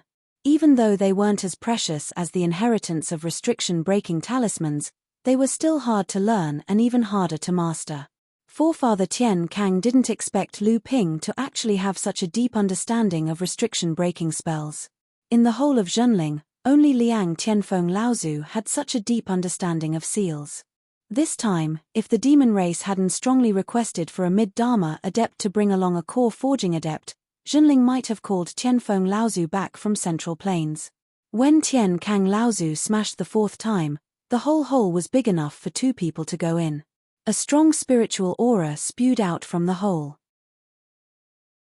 Tian Kang Laozu took a deep breath and said, "Not bad, there is at least a large spiritual vein supporting the operation of the spirit array. No wonder it was so troublesome to break it." Lu Ping stretched out his index finger and drew a circle in front of the opened hole. A space hole opened, and a few purple crystal bees flew into the lonely peak from the hole.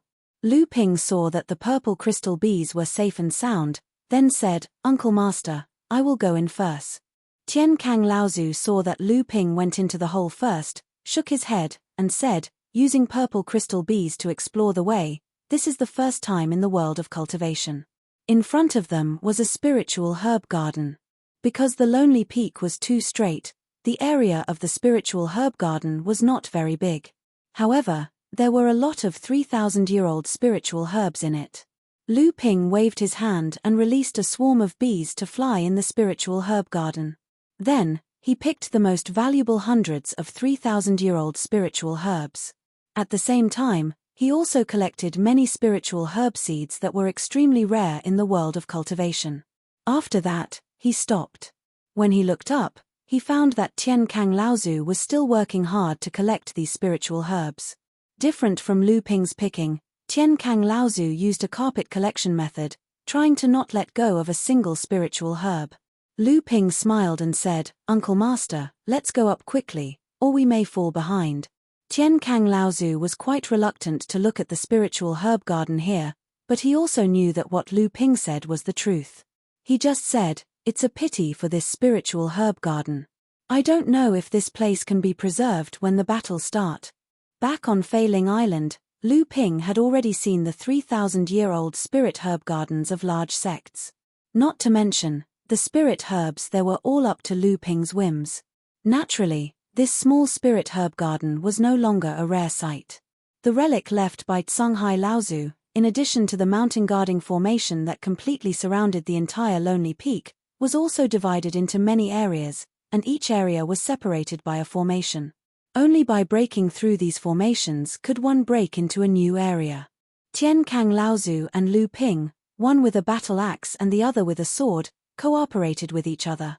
Often, Lu Ping used the Changlu sword's ability to break formations to first open a hole in the formation shield, and then Tian Kang Laozu used the tyrannical power of the mountain-splitting axe to expand the gap, gradually forming a gap that was big enough for two people to enter. The two people joined forces and moved forward at an extremely fast speed. It could be described as a rampage. In the blink of an eye, they had broken through the third formation shield. This place looked like a warehouse, but the things inside were not very good. Presumably, they were the things that Tsunghai Laozu had casually thrown away in the past.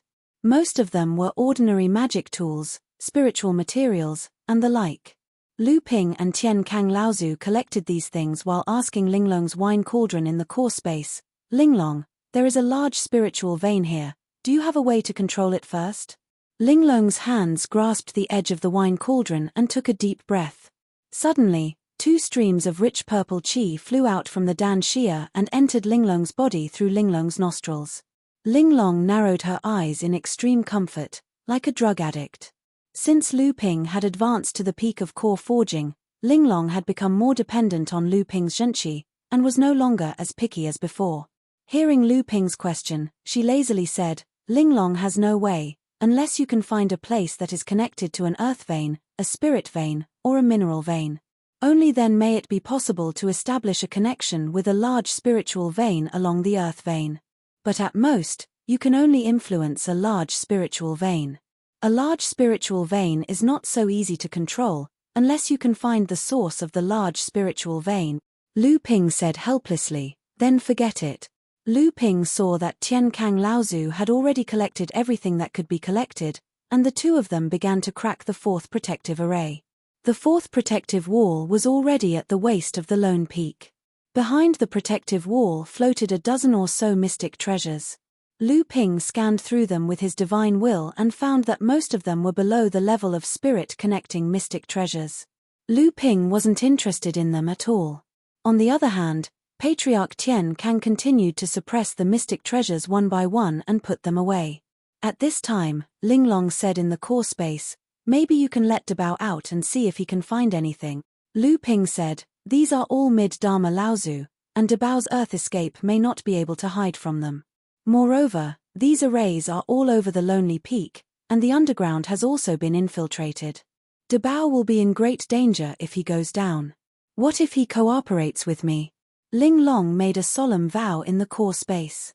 Tian Kang Laozu put away all the treasures, and turned to see Lu Ping release a fat, grey-skinned rat from the spiritual beast bag at his waist. Tian Kang Laozu said in surprise, "This is the spirit-seeking rat under you."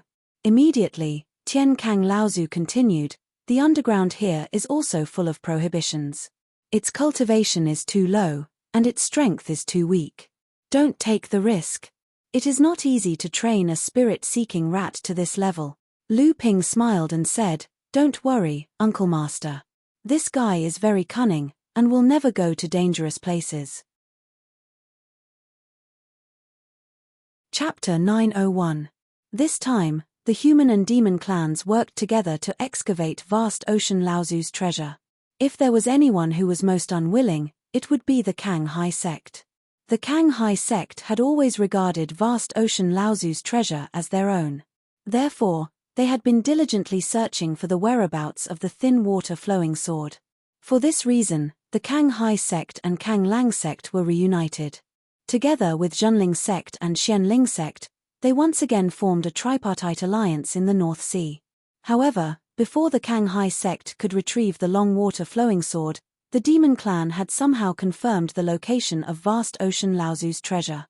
This caused the entire Kang Hai sect to panic. How could the Kang Hai sect, which had always regarded vast Ocean Laozu's treasure as their own, allow others to touch it? Therefore, in the following years of fighting against the demon clan outside Huanyu Island, the demon clan contributed the most. However, the Kang Hai sect's performance only strengthened the demon clan and the North Sea sect's belief in vast Ocean Laozu's treasure. For a time, the North Sea sects, which were originally meant to resist the demon clan, began to have their own plans. Naturally, they all had different ideas about vast Ocean Laozu's treasure. The Kang Hai sect cultivator who came with Dongi Laozu was Zhongshi's disciple. This disciple was also at the peak of core forging. He was one of the best among the Kang Hai sect's third-generation disciples. He was also a seedling that the Kang Hai sect focused on cultivating to advance to the Dharma manifestation stage in the future. Just like how they cultivated Zhongxi back then, the Kang Hai sect always liked to place their best disciples in the dark, hoping that they could avoid the eyes of other sects and grow up safely. Dongi Laozu did not use the thin water-flowing sword. Instead, he used a treasure that looked like an iron medallion. This black iron medallion had two words written on it, Tro Hai. Dongi Laozu swung the iron medallion in his hand forward. A fine black water rushed out of the medallion and then split into 9. In the blink of an eye, 9 small holes were drilled into the protective wall in front of them. The 9 holes were distributed in a circular pattern, and after each hole was opened, the protective array formation did not begin to recover. At this moment, a flying sword flew out from Zhongshi's disciple's hand and slashed at the array formation barrier. It cut through the barrier between the 2 small holes and connected the 2 holes together. Wasn't that flying sword the thin water sword or something else? The disciple slashed out 8 times in a row, cutting through the protective wall between the 9 circular holes. This way, the 9 holes formed a hole. Then, with a flying kick, the isolated protective wall was kicked away, forming a circular hole. If Lu Ping was here, he would definitely be surprised that not only was this disciple's swordsmanship exquisite, he also seemed to have mastered some secret method. The power of the thin water flowing sword in his hands far exceeded the power of Lu Ping's flowing sword. However, the amount of vital energy consumed was far less than Lu Ping's. Dongi Laozu saw the hole open and smiled. This is already the 5th protective wall broken. According to previous estimates, we are already past the halfway point of the mountain. We only need to break through 2 or 3 protective walls to reach the top of the lonely peak. Dongyi Laozu then looked at the disciple wielding the thin water sword and smiled. Ju Tong, your swordsmanship is getting more and more exquisite. It seems that this time your teacher really came prepared when he recommended you to me. Letting you wield the thin water sword is also the right choice. The disciple called Ju Tong took back the thin water sword and said, Grand Master, how is my swordsmanship compared to that Lu Xianping? Elder ancestor Dongyi was taken aback. He let out an imperceptible sigh. He turned around and smiled. The path of cultivation is still long. Whoever reaches the end will be the victor. Being strong now doesn't mean you will be strong in the future. Ju Tong frowned. Dongyi Laozu didn't say it explicitly, but Ju Tong could hear the meaning in Dongyi Laozu's words. At least for now, he still couldn't compare to that water sword immortal. Dongyi Laozu saw that Ju Tong's expression didn't ease up and was afraid that he would have a knot in his heart. This Ju Tong was one of the top third-generation disciples of Kang Hai sect. The future of Kang Hai sect might depend on them. So he said, the cultivation world is full of danger. Those geniuses who die prematurely are never true geniuses. Lu Xianping, this person is too sharp. Ju Tong naturally understood the meaning in Dongyi Laozu's words. He raised an eyebrow and said, Grand Master, are you saying that someone wants to kill him? Primordial crocodiles Ao Dian, Xianling sect's Feng Shutao, who doesn't want this future star of Zhenling to die? Even the old man will not hesitate to kill him when the time comes. Dongyi Laozu's murderous words made Ju Tong's heart palpitate. Dongyi Laozu turned to look at Ju Tong and said, by the same logic, if there is a chance, you will also be a target for others to kill. So in Founder Kang Hai's cave abode, it's best that you don't leave his sight. As the two of them walked into the 5th barrier, a dull sound suddenly came from not far away. Dongyi Laozu's footsteps paused. He said in surprise, someone is starting to break the 5th barrier. Could it be the demons? They've been preparing for so long. Could it be that the Changlu sword is really in the hands of the demons? Ju Tong saw a spirit-nurturing grade artifact floating in the middle of the barrier. He hurried forward to subdue it. After hearing Dongyi Laozu's words, he asked, Grandmaster, what treasures will be in Founder Kang Hai's cave abode? Why would the demons spend so much time preparing for this? Dongyi Laozu thought for a moment. He felt that this matter was no longer a secret, so he asked, do you know about the 3 treasures of the Kang Hai? Ju Tong looked in surprise at the black metal token in Dongyi Laozu's hand. He said, this disciple knows. The 3 treasures of the Kang Hai are the Sea Transfer Token, the Kang Hai Bell, and the Cloud Sail. They are the 3 spiritual treasures that Founder Kang Hai used to dominate the North Sea cultivation world. Dongyi Laozu smiled. That's right. The Sea Transfer Token has always been passed down in our sect. It's in the hands of the old man. Of the other 2, at least the Kang Hai Bell is in this relic. 1 spiritual treasure is enough for the demons to plot for so long. Moreover, Laozu's relic doesn't only have these things. Just the large spirit vein in this lone peak is enough for the sects of the North Sea to fight to the death. As he spoke, Patriarch Dongyi pointed the sea-transferring medallion at the spirit-nurturing Dharma treasure that resembled a horsetail whisk. The violently trembling Dharma treasure suddenly stopped. Ju Tong took the opportunity to put it away and heard Patriarch Dongyi say with a laugh, your luck is not bad. This Dharma treasure has 7 treasure seals. But we have to speed up. The others are not too far behind us. Ju Tong used the thin water sword to help Dongyi Laozu continue to break the 6th barrier's restriction. At the same time, he asked, Grand Master, there is one thing that disciple doesn't understand. Since Founder Kang Hai founded our sect, why is his relic not in our sect, but in a place that even we don't know about? Ju Tong's question seemed to make Dongyi Laozu feel very embarrassed. In the end, he just said vaguely, even our ancestor Laozu didn't know about this. Maybe Founder Kang Hai had other difficulties. Tian Kang Laozu and Lu Ping were just about to break the 5th barrier when they heard a roar from afar. Tian Kang Laozu frowned and said, someone has entered the 5th barrier before us. I don't know if it's the demon race or Kang Hai sect. Lu Ping frowned and raised the flowing sword. He pierced 2 fist-sized holes in the protective wall that Laozu had cracked. He said, "It should be Kang Hai sect. I always feel that there is a part of the flowing sword's power that hasn't been unleashed. And this hidden power seems to be specially designed to deal with this relic. Only Kang Hai sect's inherited secret technique can activate it. That Kang Hai sect can use the thin water sword's restraining function to the greatest extent. As long as the swordsman isn't too weak, he might be even more powerful than me." Tian Kang Laozu nodded and said, "That's nothing." But this time, Dong Yi's arrival reminded the old man of a legend about the magic treasure that Kang Hai Laozu used to roam the North Sea. Lu Ping blinked and said, "The 3 treasures of the Kang Hai, the Sea Transfer Order, the Kang Hai Bell, and the Cloud Sail?" Tian Kang Laozu nodded and said, "Each of these 3 treasures is only a first tribulation spiritual treasure. But when they combine, their power is even greater than a second tribulation spiritual treasure. Among them, only the Kang Hai Bell is Kang Hai Laozu's true spiritual treasure. It's also the most powerful treasure among the 3 treasures." Lu Ping had heard of the Tianxian sect's Kang Hai Laozu's 7 folding fans. When they combine, they are more powerful than a second tribulation spiritual treasure. And Kang Hai Laozu has been planning to make them go through the second thunder tribulation. So when they combine, even a pure yang spiritual treasure that has gone through the third thunder tribulation may not be a match for it. Therefore, when Lu Ping heard Tian Kang Laozu mention the 3 treasures of the Kang Hai, Lu Ping was not surprised. He just asked, "Martial Uncle Master, do you mean that these 3 treasures are in Kang Hai Laozu's inheritance?" Tian Kang Laozu shook his head and said, "No, at least the Sea Transferring Order has always been in the hands of Kang Hai sect.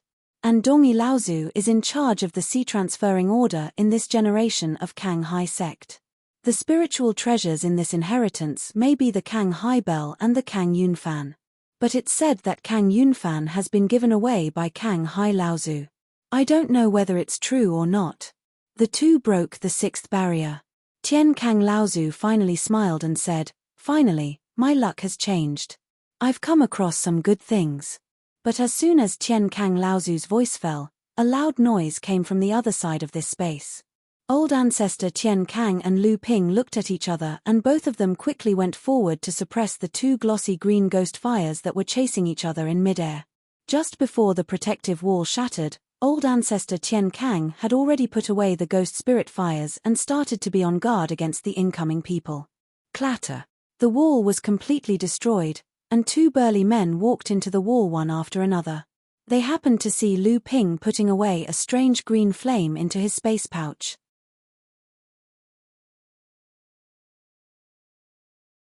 Chapter 902. So it's fellow Daoist Tian Kang. The newcomer laughed, but when he saw the will-o-wisp disappear from Lu Ping's hand, his eyes narrowed. His ferocious aura and loud laughter caused the surrounding walls to vibrate. "Demon King Kong, you seem to have gone in the wrong direction. That's why you're late." Tian Kang Laozu smiled. The newcomer was the great whale demon King Kong Jing, Laozu. The burly man standing behind him looked very similar to Kong Jing, but his physique was slightly smaller than Kong Jing. Just as Kong Jing and Tian Kang Laozu were confronting each other, Kong Jing looked at Lu Ping with surging battle intent. Lu Ping, on the other hand, stood quietly behind old ancestor Tian Kang, his deep gaze fixed on monster King Kong Jing. He basically ignored the core forging monster cultivator's provocation. Demon King Kong Jing and old ancestor Tian Kang looked at each other silently for a moment. Suddenly, a smile appeared on Demon King Kong Jing's face, and he said, "We have indeed come to the wrong place. Dao friend Tian Kang, please forgive us." Tian Kang Laozu also smiled and said, "The higher you go, the narrower the lonely peak becomes. It's inevitable that Demon King Kong made a mistake."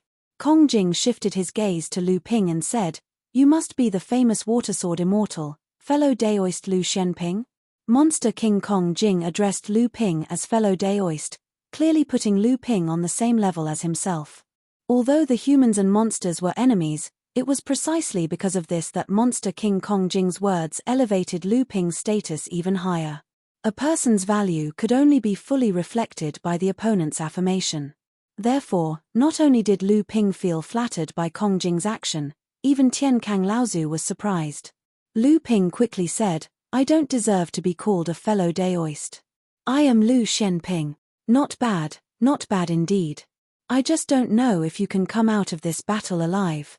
Fellow Daoist Ao Dian has always been thinking about you, little friend.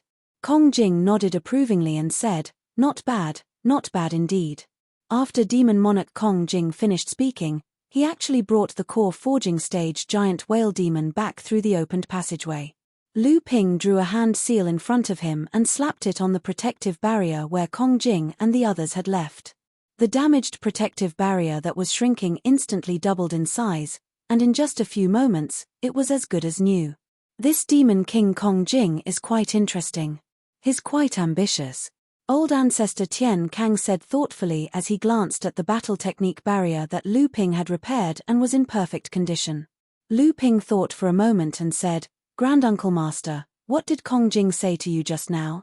Tian-Kang Laozu looked at Lu Ping in surprise and said, You can sense our secret voice transmission just now? Lu Ping nodded and said, I can only sense your conversation, but I can't know what you are talking about. Tian-Kang Laozu praised, I didn't expect your divine sense to be no weaker than the old man. No wonder. On the other side of the array formation, after Demon Monarch Kongjing and the other whale demon passed through the array formation, Demon Monarch Kongjing looked at the rapidly recovering array formation in silence. The moment the barrier wall recovered, Kongjing suddenly said, You don't seem to be convinced. The giant whale demon behind Kongjing said, Father seems to think too highly of Lu Shenping. Kongjing didn't seem surprised at all. He just said indifferently, You want to challenge him? The giant whale demon hesitated for a moment and finally nodded. Demon Monarch Kong Jing walked towards another stronghold. He said coldly, You're courting death. The giant whale demon's face turned red. Seeing that Demon King Kong Jing was about to break the protective formation, he quickly stepped forward and said, Even if I'm not Lu Xuanping's match, what about Tian Kang? He's just a man who was lucky enough to live for a few years. With Father's cultivation at the peak of the mid-Dharma stage, you can definitely defeat Tian Kang. How could you let the two of them take the Jade Phosphorus Ghost Fires? Those are two low-grade heaven-level spiritual fires, and they are exactly what the giant whale tribe need. Why do you think? Kongjing Laozu stopped the Skyquake hammer he had just taken out and suddenly turned to look at the giant whale demon behind him. He shouted, If I try to snatch them, you will be the first to die. How many moves do you think you can take from Lu Shenping? The giant whale demon was stunned by his father's roar and could only stare blankly at the giant whale demon king in front of him. Seeing his son like this, Kongjing couldn't help but sigh in his heart. This son of mine has been in the deep-sea demon territory for too long. Although his cultivation isn't too bad, it can only be described as not too bad compared to Lu Shenping, his brain is really too simple. It looks like it's time to let him go out and train by himself. Lu Ping controlled the flowing sword to help Tian-Kang Laozu expand the small hole in the sixth barrier wall. He said, From what Kongjing said, it seems that Ao Dian wants to harm me. But why did he warn me like this? Could it be that the giant whale tribe and the primordial giant crocodile are enemies? Old Ancestor Tian Kang shook his head with a smile and said, It's not a grudge, it's just that the giant whale demon race has thoughts of replacing him. That's why I said that Demon King Kong Jing's ambition is not small. Lu Ping was surprised. He said, The giant whale demon tribe is a match for the primordial giant crocodile? Did Demon King Kong Jing discuss this with you, Uncle Master? Tian-Kang Laozu said, No, this giant whale demon seems to have some kind of detection treasure on him that can detect the traces of the Jade Phosphorus Ghost Fire. Previously, these two came for the Jade Phosphorus Ghost Fire, but we beat them to it. Kong Jing wanted to exchange it with me after this. As he spoke, Laozu's mountain-splitting axe opened a hole in the barrier wall big enough for one person to pass through. He was the first to enter, and Lu Ping followed closely behind. However, just as Laozu stepped into the sixth barrier wall, and Lu Ping was still standing in the fifth barrier wall, two loud explosions sounded from the sixth and fifth barrier wall. Tian-Kang Laozu shouted, Not good, coming quickly, but it was too late. When the two explosions sounded in the two barriers almost simultaneously, Lu Ping already knew that he had fallen into someone else's trap. Sure enough, as soon as Lao Zu's voice fell, the explosion of spells came from the sixth barrier wall, and the hole in the barrier wall in front of Lu Ping rapidly shrank. Lu Ping looked back and saw Feng Shutao sneering as he rushed out of the broken barrier wall and pounced at Lu Ping. Feng Shutao, how dare you cooperate with the primordial giant crocodile clan? How will your Xianling sect survive in the North Sea in the future? Will Dao Sheng forgive you? Tian Kang Laozu's roar came from the sixth barrier wall, but that didn't stop Feng Shutao from walking towards Lu Ping with a sinister smile on his face. But just as Feng Shutao was thinking about how to deal with this disciple that both Liu Tianling and Jiang Tianlin thought highly of, Feng Shutao's expression suddenly changed. A seven-colored light suddenly rose from Lu Ping's left hand, and he slammed his palm on the edge of the hole. The rapidly shrinking hole suddenly began to expand again, but Lu Ping's right hand shone with a six-colored light and slammed it on the hole again, and the hole expanded even faster. Lu Ping lowered his head and jumped through the hole. Feng Shutao's exasperated howl came from behind. Seven-colored restriction-breaking talisman? That's impossible. As soon as Lu Ping passed through the hole, Feng Shutao's attack came one after another. The flowing sword in Lu Ping's hand suddenly turned into countless rays of sword light.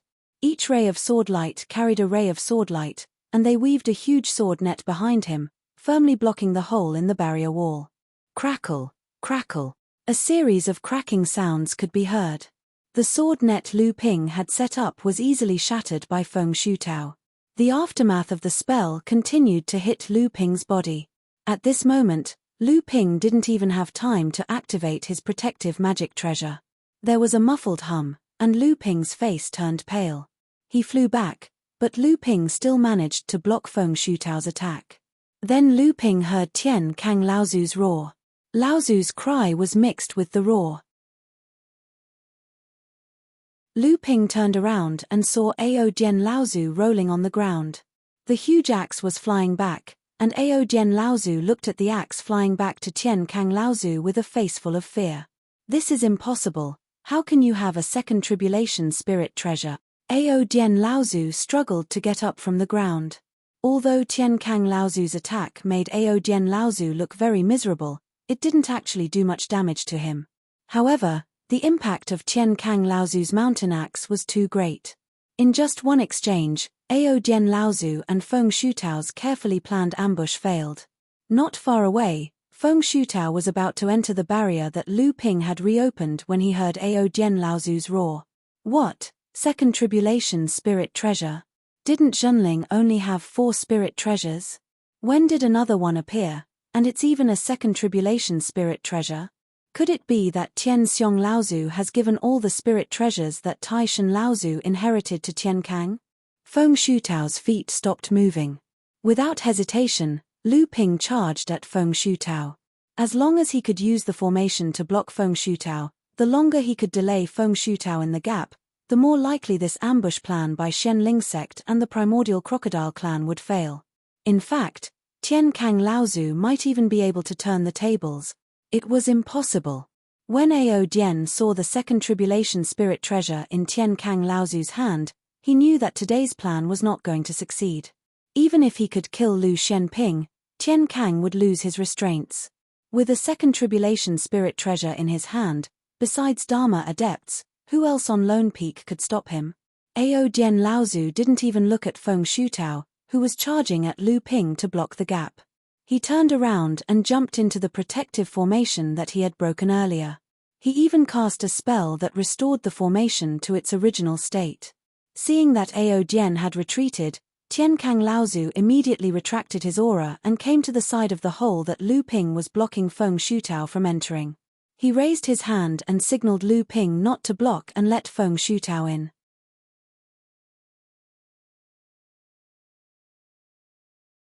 Chapter 903. Ao Jian Laozu did not feel any pressure when he retreated. He had colluded with the human cultivators to plot against the human cultivators. After all, he was just using them as a tool, and he could even cause internal strife among the human race. There was no need for him to feel guilty about anything. It was really difficult for Feng Shutao, who was still trying his best to attack the barrier entrance that was shrinking under Lu Ping's obstruction. He was still planning to attack Tian Kang Laozu, but he did not know that Ao Dian Laozu had already disappeared without a trace. Ao Dian, please wait for a moment. The old man will be here soon.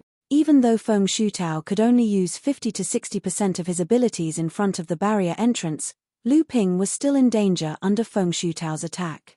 Seeing Tian Kang Laozu's signal, Lu Ping began to go easy on Ao Dian.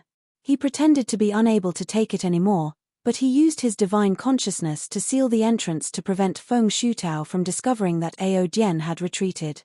After hearing Feng Shutao's roar, Lu Ping immediately took advantage of the situation. He stomped on the ground and borrowed the momentum from Feng Shutao's impact to throw himself backward. It looked like he was really sent flying by someone. Feng Shutao was overjoyed and rushed in. He shouted, "Ao Dian, my friend, the old man is here to help you." But what he saw was Lu Ping's mocking and pitiful expression. The mountain-splitting axe had expanded to 30 feet in the sky, and the blade alone took up 2/3 of its length. "Ao Dian, you've tricked me," Feng Shutao roared in anger. Tian Kang Laozu's attack was already aimed at Feng Shutao, who was caught off guard. Feng Shutao barely managed to use the Happy Rod, a first disaster spiritual treasure that Laozu had given him after he had reached the mid-Dharma stage. Dang! The sound of metal clashing made Lu Ping want to plug his ears. The merry pestle let out a series of whines as it was sent flying away by the axe. Feng Shutao didn't manage to dodge in time, and blood splashed everywhere. His entire left forearm was cut off by the remaining power of the axe, and the dust that was stirred up by the axe covered the entire space. When the dust settled, there was no trace of Feng Shutao in the sixth barrier. All that was left was a pool of blood on the ground and a forearm rolling in the dust. Although the fight had been short, both Tian Kang Laozu and Lu Ping had consumed a large amount of their true origin energy and magic power. Now that the summit of the Lone Peak was right in front of them, they knew that sharpening one's axe wouldn't delay the work of cutting firewood. So, they took elixirs in the stronghold and held spirit stones in their hands to recover. Perhaps it was because when Ao Dian Laozu and Feng Shutao had set up the trap, they didn't take out the treasures in the sixth layer's formation space to make it look more realistic. At least, Lu Ping and Tian Kang Laozu were relieved to see the spirit sealing box, which had been knocked to the ground by the great fight but hadn't been broken. Tian Kang Laozu opened the spirit sealing box, and his eyes lit up. Then, under Lu Ping's curious gaze, he threw one of the items into Lu Ping's hands and said, "Let's keep these 2 items for ourselves. One for each of us." Lu Ping took the item that looked like a scroll. It seemed to be a charm, but Lu Ping didn't know what it was. So, he looked at Tian Kang Laozu with an inquisitive look. Tian Kang Laozu was pouring his true origin energy into the same scroll. Tian Kang Laozu saw that Lu Ping didn't know what it was, so he explained, "This is called a cloning charm. You only need to pour your true origin energy into it and activate it with your divine will. Then, you can turn it into an outer-body clone with the same appearance as you. Although it doesn't have intelligence and can only attack crazily, and it doesn't have any magical power, it can be a good shield in a crisis. It can save your life." Lu Ping looked at the talisman in his hand with surprise. The blue-purple true origin in his hand surged out and he poured his own true origin into the talisman. Although the clone talisman could only be used once and had many restrictions, it was still a life-saving technique. Furthermore, judging from the 7-colored light on the surface of the talisman, the value of this clone talisman was most likely not inferior to that of the 7-colored restriction-breaking talisman. Because of the battle just now and the refining of this cloning charm, a lot of time had passed. After the 2 of them recovered, they began to break the 7th barrier. This was the last barrier on Lonely Peak. After breaking the 7th barrier, they would reach the top of Lonely Peak. In the 7th barrier, Lu Ping and Tian Kang Laozu had just put away a spirit-raising magic weapon. Lu Ping seemed to hear something and hesitated slightly. Tian Kang Laozu saw this and asked, "What's wrong? Did you find something?" Lu Ping nodded and patted his chest. Linglong's wine cauldron flew out of the core space. Tian Kang Laozu saw this wine cauldron was a novelty, but he was not surprised. He said, This is the spirit treasure wine cauldron you subdued in Yingtian Dojo? Linglong was well behaved. She knew that the person in front of her was a powerful cultivator. She stood up on the edge of the wine cauldron and said, Linglong greets Laozu. Lu Ping knew that they had wasted enough time, so he asked, Linglong, did you find anything? Linglong reached out and patted, and the wine cauldron fell from mid-air. After a while, Lu Ping and Tian Kang Laozu both noticed the abnormality below. I didn't expect there to be a mineral vein here. When Tian Kang Laozu saw Linglong's wine cauldron fall to the ground, he immediately noticed the movement of the earth veins under his feet. Tian Kang Laozu cultivated the fifth earth true body technique, which was one of the 5 true skills of Zhenling, so he was extremely sensitive to the changes of the earth veins. Soon, he found that there was a mini mineral vein hidden in the ground under his feet. Lu Ping explained with a smile, Linglong is not actually doing this for this mineral vein. She can use this mineral vein to explore the direction of the Lone Peak's earth veins. From there, she can determine the location of the Lone Peak spirit vein, and to a certain extent, exert influence on the spirit vein. The earth veins often formed a huge underground network underground. Whether it was the spirit vein, the spirit stone vein, or the spirit material vein, they were all inextricably linked to the earth veins. Linglong could directly trace the direction of the earth veins through these extended relationships, and to a certain extent, she could also sort out the earth veins. Tian Kang Laozu immediately understood that Lu Ping was thinking about the large spirit vein in the Lone Peak.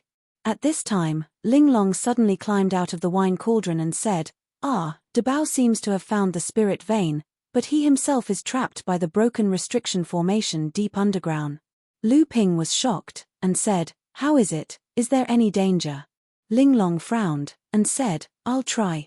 After saying that, the whole wine cauldron began to rotate above the ground, and below the wine cauldron was the location of the mini-mineral vein. Lu Ping's divine sense could only go down a few dozen feet with the earth vein, and then it could not go any further. However, Tian Kang Laozu's face was full of surprise. When Lu Ping looked down, he saw that the part of Tian Kang Laozu's feet that was in contact with the ground had been covered by a layer of yellow fifth earth true essence. In just a moment, Linglong breathed a sigh of relief, and climbed out, and said, Thanks to Laozu's help, Linglong, and Dabao also has a 3-colored restriction breaking talisman on him, he has broken free from the broken restriction formation.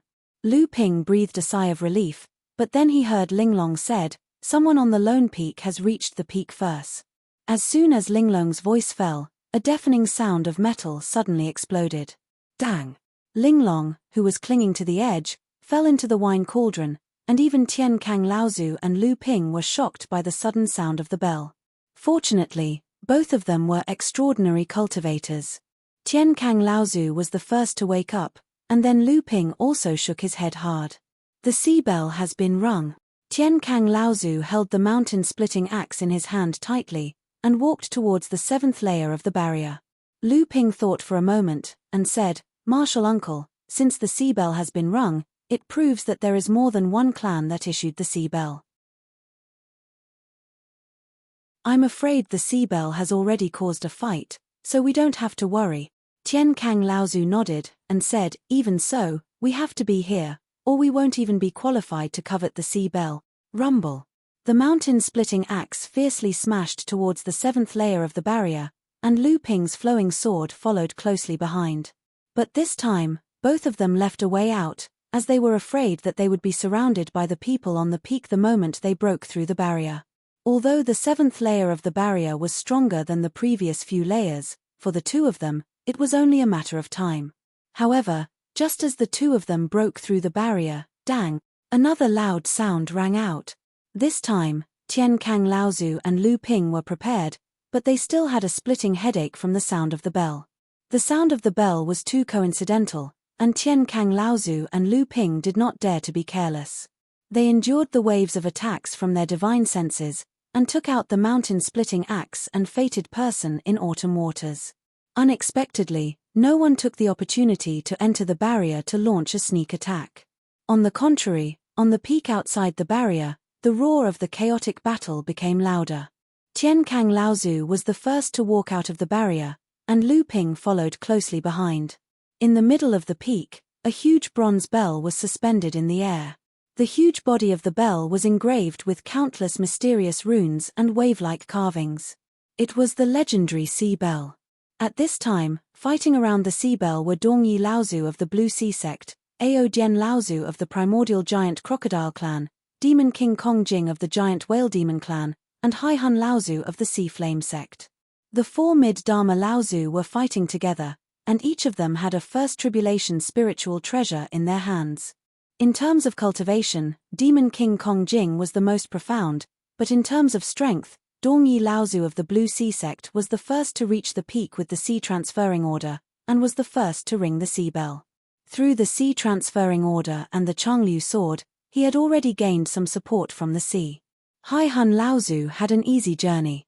Even though he did not have the Thin Water Sword, nor did he have the full preparation of the Demon Clan, nor did he have the powerful spiritual treasure of Zhenling, he was the third person to reach the peak.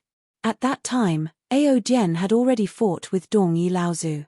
Even though Hai Hun Laozu also coveted the Sea Bell, at this time, he had no choice but to join forces with Dongyi Laozu in an attempt to expel Ao Dian. Unexpectedly, at this time, Kong Jing Laozu suddenly attacked, and the whole scene suddenly became chaotic. Kong Jing Laozu took advantage of the chaos to ring the Sea Bell. To everyone's surprise, Patriarch Kong Jing also gained part of the Tsanghai Bell's recognition, and he rang the bell for the second time.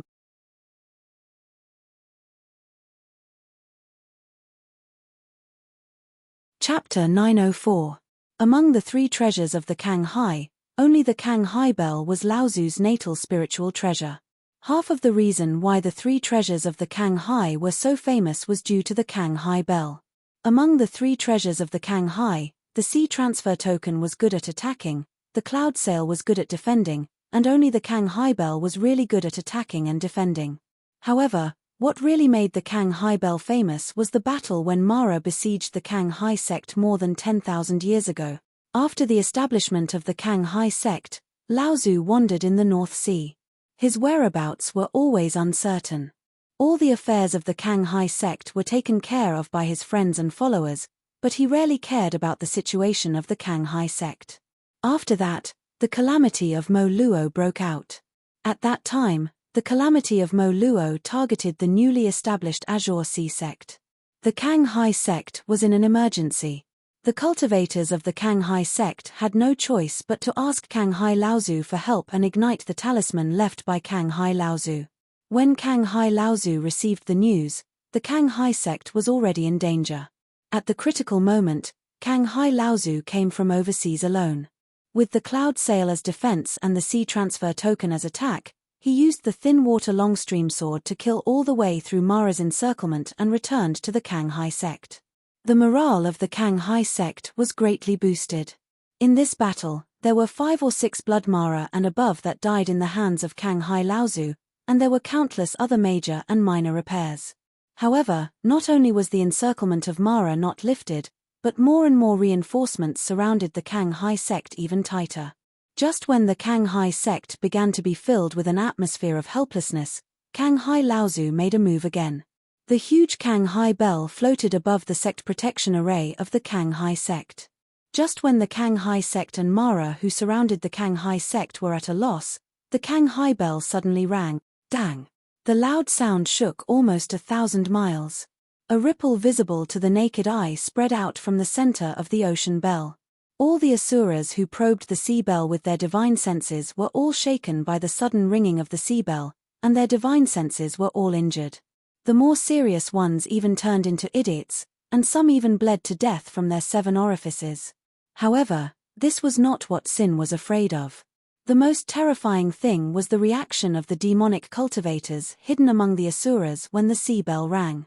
Mara was originally one body, but the number of demonic cultivators was usually far less than the Asura. However, the damage caused by demonic cultivators was not much less than the Asura, and the true reason why demonic cultivators were able to cause fear in the cultivation world was because of their insane innate ability to devour souls. Devil cultivators were born with tyrannical soul remembrance and were extremely aggressive. They often killed people without even realizing it. Moreover, they were often the eyes and ears of the Shura, and could often cause the Shura to display several times the damage. Be it human or demon cultivators, when faced with the soul-devouring abilities of fiendish cultivators or blood fiends, they would usually choose to retreat. In all the previous disasters of Mara, the demonic cultivators did not cause as much damage as the Asuras, but the fear they caused was far greater than the demonic cultivators. However, the moment the sea bell rang, the ones who suffered the most were not the Asuras, but the demonic cultivators hiding among the Asuras. Countless sharp screams came one after another, and the black fog that wrapped around the demonic cultivators collapsed in midair. Within a radius of 30 miles, almost no demonic cultivators survived, including 3 blood Shuras and 1 jade Shura. Dang! The second sea bell rang, and within a radius of 50 miles, only 2 jade demonic cultivators escaped with serious injuries. As for the remaining 5 blood demonic cultivators, 3 of their heads exploded on the spot, and the remaining 2 died silently. Dang! When the third sea bell rang, within a radius of 100 miles, hundreds of ordinary demonic cultivators were killed or injured. In addition to the number of dead and injured Shuras, after the third sea bell rang, the tens of thousands of Mara cultivators who had besieged the Blue Sea sect for nearly a month collapsed on the spot, and the siege of the Blue Sea sect was easily resolved by Ocean Laozu in such a shocking way. However, the strange thing was that although the sea bell was a powerful first calamity spiritual treasure, it should not have such a strong power. Ocean Laozu had also fought with others, but the sea bell had never exerted such great power again. It was not until Ocean Laozu fought with Mara several times that the sea bell finally regained its power in the Blue Sea sect when facing demonic cultivators. Only then did Ocean Laozu realize that the originally strong power of the sea bell was actually directed towards demonic cultivators. In the process of forging his own natal spiritual treasure, Ocean Laozu might have added some strange spiritual materials, or he might have unintentionally catered to some secret recipe. In short, the sea bell possessed a special technique that could cause great harm to demonic cultivators, and even Ocean Laozu himself could not explain the reason for this mutation.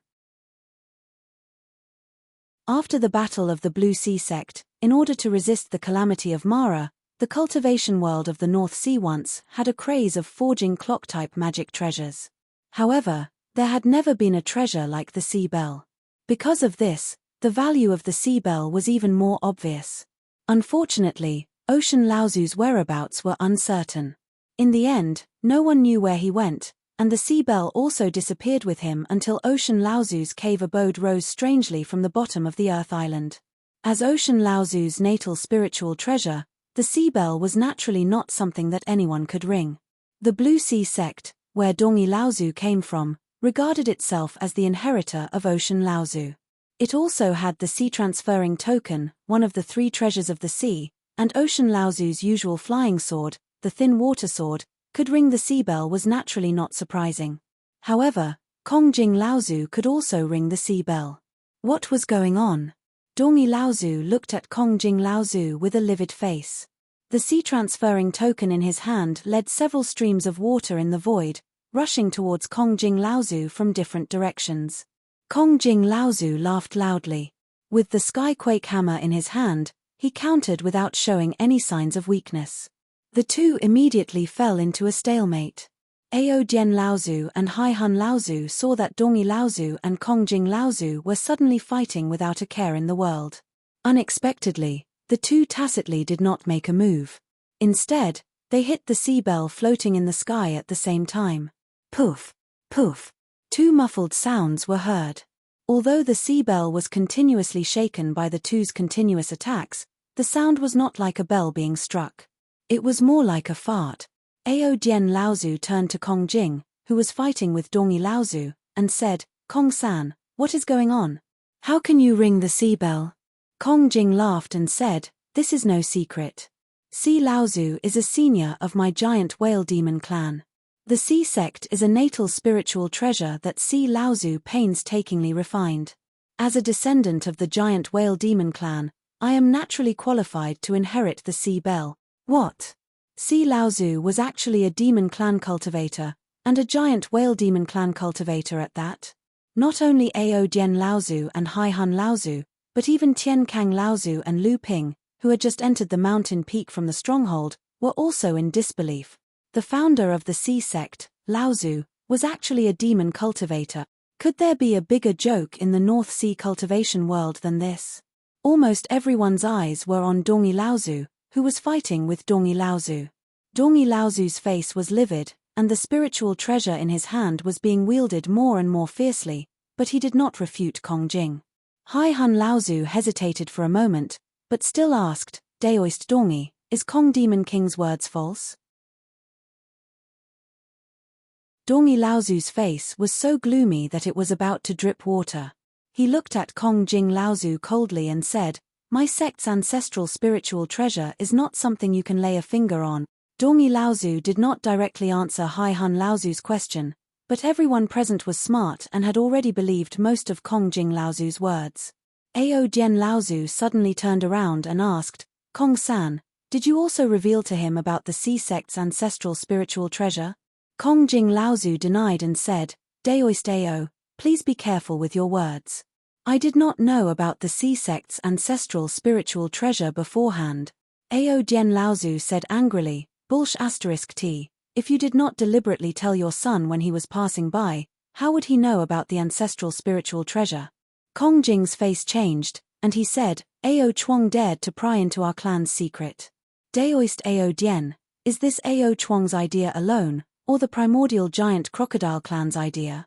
Ao Jian Laozu was stunned. He did not expect Kong Jing to unintentionally use his words against him. He could only say angrily, You were the one who did not pay attention to your words, and others heard it. Who can you blame for this? Demon King Kong Jing snorted coldly and jumped up to ring the sea bell again, but he was held back by Dongi Laozu. Although Demon King Kong Jing's strength was slightly better than Dongi Laozu, there was a limit to his strength.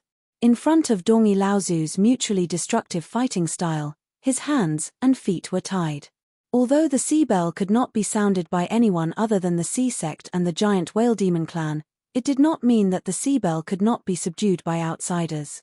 It was just that the difficulty of subduing it was higher than the difficulty of these two. Tian Kang Laozu was about to enter the battlefield with the mountain-splitting axe in his hand, but Lu Ping unexpectedly grabbed his sleeve and said, Grand Master, please wait, now is not a good time to intervene. Tian Kang Laozu was a little confused, and said, If we don't intervene now, I'm afraid the sea bell will be taken by others. Lu Ping gestured towards the group of four and said, Grand Marshal Uncle, I'm afraid these people already know that you have a second tribulation spirit treasure. In terms of strength, I'm afraid Grand Marshal Uncle is the strongest. However, none of them can do anything to each other.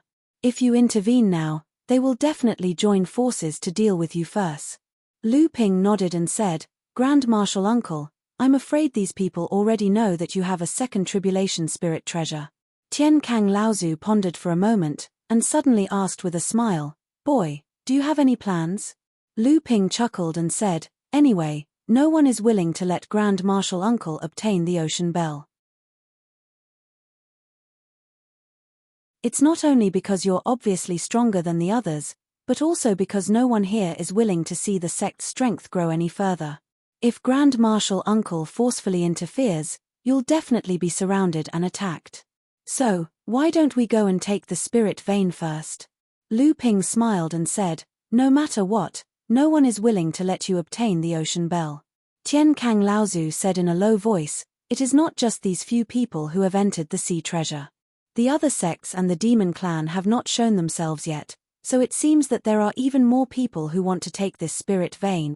Lu Ping said in a small voice, Grand Master, you have forgotten that we have a spy on the inside. Together with Linglong's strength, even if this spirit vein cannot be completely taken by our sect, we can still get a large portion.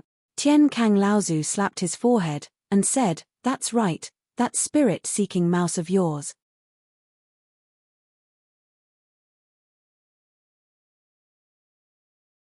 Chapter 905. Dongi Laozu, Kong Jing Laozu, Ao Jian Laozu, and Hai Hun Laozu, who were in the midst of a chaotic battle, saw that Tian Kang Laozu and Lu Ping had only stopped nearby for a short while before leaving. The four of them heaved a sigh of relief at the same time. The power of a second tribulation spiritual treasure was simply too great. Where did Junling obtain this second tribulation spiritual treasure? It was rumored that Junling only had 4 spiritual treasures throughout the tens of thousands of years of history.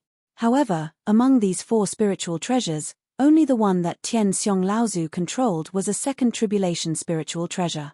The other 3 were all first tribulation spiritual treasures. Where did the spiritual treasure in Tian Kang's hands come from? Although Kong Jing Laozu and Ao Dian Laozu were plotting against each other just now, at this moment, they looked at each other. The increase in Junling's power was equivalent to the increase in the power of the human practitioners. The increase in the power of the human practitioners actually meant that the power of the demon clan was relatively weaker. On the other hand, Dongyi Laozu and Haihun Laozu knew that when the various sects of the North Sea were excavating the Yingtian temple, Jiang Tianlin had forcibly taken away a spiritual treasure. However, the original form of the spiritual treasure was a wine cup. With one look, they could tell that it was a first tribulation spiritual treasure. It was completely different from the one in Tian Kang Laozu's hands. However, didn't this mean that Junling already had 6 spiritual treasures, and 2 of them were second tribulation spiritual treasures? Dongyi Laozu and Haihun Laozu also looked at each other worriedly. Junling's increasing power had caused these 2 sects to feel a deep sense of danger. How confident are you? Tian Kang Laozu asked Lu Ping as he walked towards the back of the lone peak. In the distance, there were 2 consecutive sounds of the protective barrier being broken. This meant that at least 2 more mid-Dharma adepts had entered the peak. Lu Ping did not directly answer Tian Kang Laozu's question. Instead, he said, there are already people at the source of the spiritual vein. They seem to be setting up a great array to guide the spiritual vein. Tian Kang Laozu's heart tightened, and he said, leave quickly. Just as they were about to reach the source of the spirit vein, Tian Kang Laozu suddenly raised his hand and stopped. Just as Lu Ping was wondering what was going on, a chaotic battle suddenly broke out at the source of the spirit vein. Lu Ping was stunned. His luck was too bad. Could it be that this trip to the vast sea inheritance was going to be fruitless? Angry roars and curses came from afar. Lu Ping and Tian Kang Laozu were both stunned and thought to themselves, Feng Shutao is there too. At this moment, the 2 of them moved their divine sense and tacitly hid their auras in a small forest beside them. Immediately after, a beam of light flashed across the sky and descended towards the small forest. It was none other than Feng Shutao. At this moment, Feng Shutao was in an extremely sorry state. Not only was his entire left arm missing, but the merry pestle around him was also moving up and down. It was obvious that the inner yuan in Feng Shutao's body was in turmoil. It seemed that this fellow had suffered at the source of the spirit vein again. Without another word, Tian Kang Laozu picked up the mountain-splitting axe and swung it at Feng Shutao. By the time Feng Shutao realized that something was wrong, the mountain-splitting axe had already reverted to its original size of 3 feet in mid-air. Feng Shutao looked like he had seen a ghost. However, this time was not like the time when he was in the protective barrier. Feng Shutao turned around and ran, but he was hit in the middle of his back by a misty white light. Feng Shutao suddenly realized that the inner yuan in his body had suddenly calmed down. He was a little happy at first, but he realized that the inner yuan had completely calmed down. Even if he wanted to use it, he could not. Feng Shutao panicked and used his cultivation method with all his might. The layer of white light covering his body peeled off like chips. Feng Shutao immediately felt that his body had returned to its original state. However, the inner yuan in his body had suddenly become turbulent again. This was even worse than when his inner yuan had been in a state of turbulence. Poochie. For streams of blood flowed out from his nose and ears, but Feng Shutao did not have the time to care about that. Even though it had only been a split second since he was hit by Lu Ping's White Lotus misty light, that split second was enough for the mountain-splitting axe to once again bring Feng Shutao within its attack range. Feng Shidao was so scared that his soul almost flew out of his body. The wound on his left arm, which had already stopped bleeding, suddenly sprayed out a stream of blood. Feng Shidao looked even weaker and paler than before, but he took advantage of the blood to cast the blood escape secret art. He blocked the mountain-splitting axe for a moment with his staff, allowing Feng Shidao to escape the attack's range. Even so, the light brought about by the mountain-splitting axe had already sliced through the protective aura around Feng Shidao. Feng Shidao spat out a mouthful of blood, and the speed of his blood escape instantly doubled. A moment later, he crashed into the protective wall of the formation.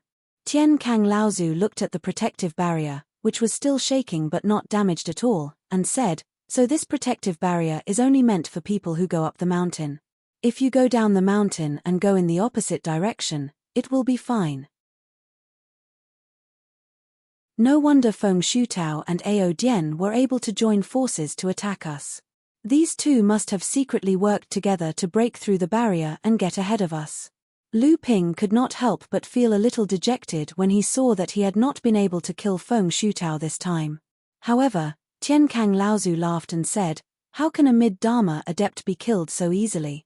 To be able to severely injure Feng Shutao this time was already beyond my expectations. Previously, when Feng Shutao and Ao Dian joined forces, the one they really wanted to kill was you." Seeing that Lu Ping was deep in thought, Tian Kang Laozu continued, "However, Feng Shutao will definitely not have it easy this time. The light from the numinous artifact pierced his body, and it will probably take him at least 10 years to recover. Furthermore, he had one of his arms chopped off earlier. Even if the injuries he suffered are not as severe as the old man's, they have at least damaged his core, which has ruined his last hope of advancing to the late Dharma stage."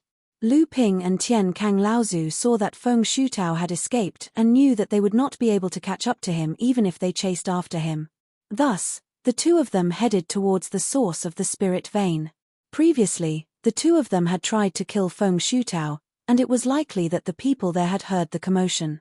However, they did not know if the two of them would end up like Feng Shutao. "Are you Daoist Tian Kang?" A gentle voice came from the source of the spirit vein. Tian Kang Laozu was taken aback and said, "Brother Yujian, why are you here?" As they spoke, Tian Kang Laozu and Lu Ping had already arrived at the source of the spirit vein. There were more than 10 practitioners there, and there were humans and demons. There were also 4 Dharma adepts, and one of them was the leader of the Yujian sect, Laozu Yujian Laozu. "Brother Yujian, why didn't you fight for the vast ocean bell, and instead came here?" Songhai Laozu glanced at the 2 demon Dharma adepts at the side. One was at the mid-Dharma stage, while the other was only at the early Dharma stage. Although the entry to the vast ocean treasure this time had stipulated that each clan was only allowed to send 1 mid-Dharma adept and 1 core forging disciple, some clans were obviously not strong enough and could only send out early Dharma adepts. It seemed that this demon practitioner was the demon king of one of the weaker clans. And the other mid-Dharma human adept did not belong to any of the major clans, but was a famous lone practitioner in the North Sea, known as Xionglu Laozu. Yujian Laozu laughed and said, "It's a fierce battle there, and I'm not strong enough. Even if I get the vast ocean bell, I'll be a target for everyone, so I don't want to get involved." Besides, even with Brother Tian Kang's power as a second tribulation spirit treasure, he didn't fight for the vast ocean bell, let alone a small clan like the Yujian sect. "I might as well come here and get some benefits first." Mara's calamity was growing day by day, and the vast ocean bell was used to ward off Mara's calamity and protect the sect's legacy. But Yujian Laozu had given up on it without hesitation. Even Tian Kang Laozu had been persuaded by Lu Ping at that time, and he had only made this decision after much hesitation. Such decisiveness had really impressed Lu Ping. Lu Ping looked down at the ground. The spirit veins were bound by the veins of the earth. Because the lone peak was narrow, the source of the spirit veins was more concentrated, unlike when Lu Ping was at the peak of Filing Mountain, where the spirit veins were unusually scattered. On the ground, there was a huge, unfinished guiding formation, which actually covered more than half of the spirit veins on the peak. Seeing that Lu Ping and Tian Kang Laozu were looking at the guiding formation, Yujian Laozu smiled and explained, "The spirit vein on this lone peak is indeed a large spirit vein, and this large spirit vein is about the size of 15 medium spirit veins." Previously, Xianling sect's Feng Shutao arrived first, so he used the formation to encircle 10 medium spirit veins, which happened to be a complete large spirit vein. After that, many Taoists from various sects and demon cultivators arrived one after another. This Feng Shutao was quite an interesting fellow. Relying on the fact that he came first, he refused to let go of the 10 medium spirit veins, and demanded a share of the remaining 5 medium spirit veins. In the end, he incurred the wrath of the crowd, so we had no choice but to work together and expel him. Old ancestor Tian Kang and Lu Ping scolded Feng Shutao in their hearts when they heard that. In front of so many heroes, a person who had lost an arm and his strength was greatly reduced still wanted to take everything for himself. One had to admit that Xianling sect had been arrogant for thousands of years in the North Sea, thinking that everyone should give in to them. Little did they know that Xianling sect was already on the decline, and only Dao Sheng Laozu's name was left to deter the sects in the North Sea. Otherwise, Xianling sect might not even be as strong as Kanghai sect. At this time, Xianglo Laozu suddenly said, "Flying Feather sect's fellow Daoist Huayu was also here, but when we surrounded Feng Shutao, he left on his own." Xianglo Laozu's meaning was very clear. He hoped that Zhenling would not hog all the spirit veins like Xianling sect did. Tian Kang Laozu laughed and said, "Our sect is not as greedy as Xianling sect. We only want 5 of the mid-sized spirit veins." As soon as Tian Kang Laozu finished speaking, the faces of the crowd changed again. However, Zhenling was not like Xianling sect. That was the true number 1 sect in the North Sea. The mid-Dharma stage demon cultivator was not like the human cultivators. He was the first to jump out and said, "Zhenling is not a good person either. What right does Zhenling have to hog a third of the spirit veins in the vast sea treasure?" Tian Kang Laozu's face changed. He said, "Because of this." With that, he swung the mountain-splitting axe in his hand at the mid-Dharma stage demon cultivator. Chapter 906. How powerful was a second disaster spirit treasure? The mid-Dharma demon cultivator in front of him, who also wielded the only first disaster spirit treasure of his race, clearly had a deep understanding of this. With just 3 strikes, he was already at a complete disadvantage, and he could only use all his skills to defend himself. The other early Dharma demon king who had come with this demon cultivator was about to step forward to help, but unexpectedly, a pair of flying swords had already been handed over to Tian Kang Laozu the moment he attacked. Lu Ping had condensed the 6 sets of sword techniques of the North Sea Wave Listening technique into a brand new magic talisman in the Danxia Purple Aura. In addition, Lu Ping had refined the Thunder Calamity Water to push his level of training to the peak of the core forging stage. His abilities had more than doubled. Otherwise, he would not have been able to kill the early Dharma primordial fierce crocodile with just 1 strike. Lu Ping's earlier surprise attack had given him the upper hand, and he had forced the Demon King to retreat. When the Demon King saw clearly that the person he was fighting was Lu Shenping, who had recently become very famous in the North Sea training world, he was also shocked, and for some reason, he began to panic. It was just that this early Dharma Demon King was obviously not someone that the unintelligent primordial fierce crocodile could compare to. Although this person's race was not considered prominent, and he had entered the Dharma stage later than the Golden Serpent Island Lord, he was still a well-known member of the Demon Clan, and his level of training was not considered weak among the demon cultivators of the same level. After withstanding Lu Ping's storm-like attacks, the Demon King was also embarrassed into anger. Although the person in front of him had a fierce reputation for defeating and even killing Dharma adepts of a higher level, it did not mean that every early Dharma adept could be trampled on by him. The Demon King roared angrily, and with a special magic, he directly hit Lu Ping's beautiful autumn dew sword so hard that it almost flew out of his hand. Lu Ping didn't expect the Demon King in front of him to be someone who had mastered the innate great divine ability. He almost failed miserably. Lu Ping's recent challenges against Dharma adepts had been too smooth, so smooth that he had almost forgotten himself. If not for the fact that he had advanced to the pinnacle of the core forging stage, this unknown Dharma Demon King in front of him might have even used his special ability to injure Lu Ping. Lu Ping's divine sense was strong, so he quickly controlled the twin flying swords from afar. Then, he unleashed more than 100 sword strikes to nullify the Monster King's innate great skill.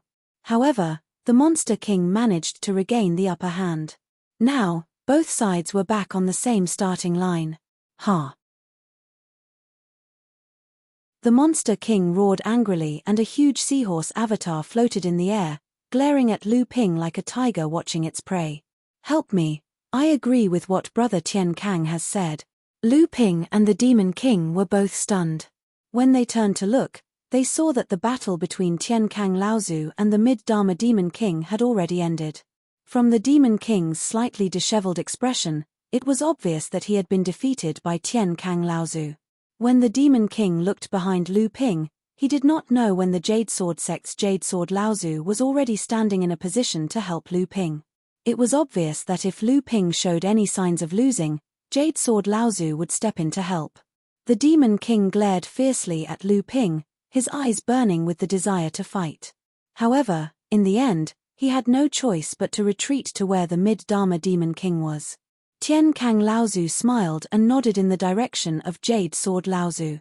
Jade Sword Laozu also smiled and walked back to the position he had occupied earlier. Since Brother Ran Liang has no objections, these 5 medium spirit veins will be taken by our sect. Tian Kang Laozu said to Jade Sword Laozu, Brother Jade Sword, how many do you intend to take? Jade Sword Laozu turned and looked into the distance. Another 2 Dharma adepts were rushing over. He understood Tian Kang Laozu's good intentions, so he smiled and said, 2. I only need 2 medium spirit veins. 2 demon kings had yielded. Jade Sword Laozu was obviously in cahoots with Zhenling. The lone practitioner, Laozu Xionglu, naturally did not want to offend these 2 sects. Seeing this, he smiled and said, I am just a lone practitioner. I only need 1 medium spirit vein. Even Hua Yu Laozu, who had returned with Ling Jiyu sect's Nanyun Laozu, could only watch unwillingly as Zhenling began to set up the spirit drawing formation, drawing all 5 medium spirit veins into the formation. At this time, another mid-Dharma adept had also rushed over. It was Chongming sect's San Tan Laozu. With Jade Sword Laozu and Tian Kang Laozu as support, they also drew 2 medium spirit veins. Just like that, Zhenling's side alone had 9 medium spirit veins. Of the remaining 6, Xionglu Laozu had 1, Hua Yu Laozu had 1, Nanyun Laozu had 1, and the 2 demon kings had 3. As for the core forging adepts, in front of these Dharma adepts, they did not have the slightest bit of weight. They were like children without the support of adults. They could only watch as the other sects divided up the benefits. Tian Kang Laozu looked at Lu Ping.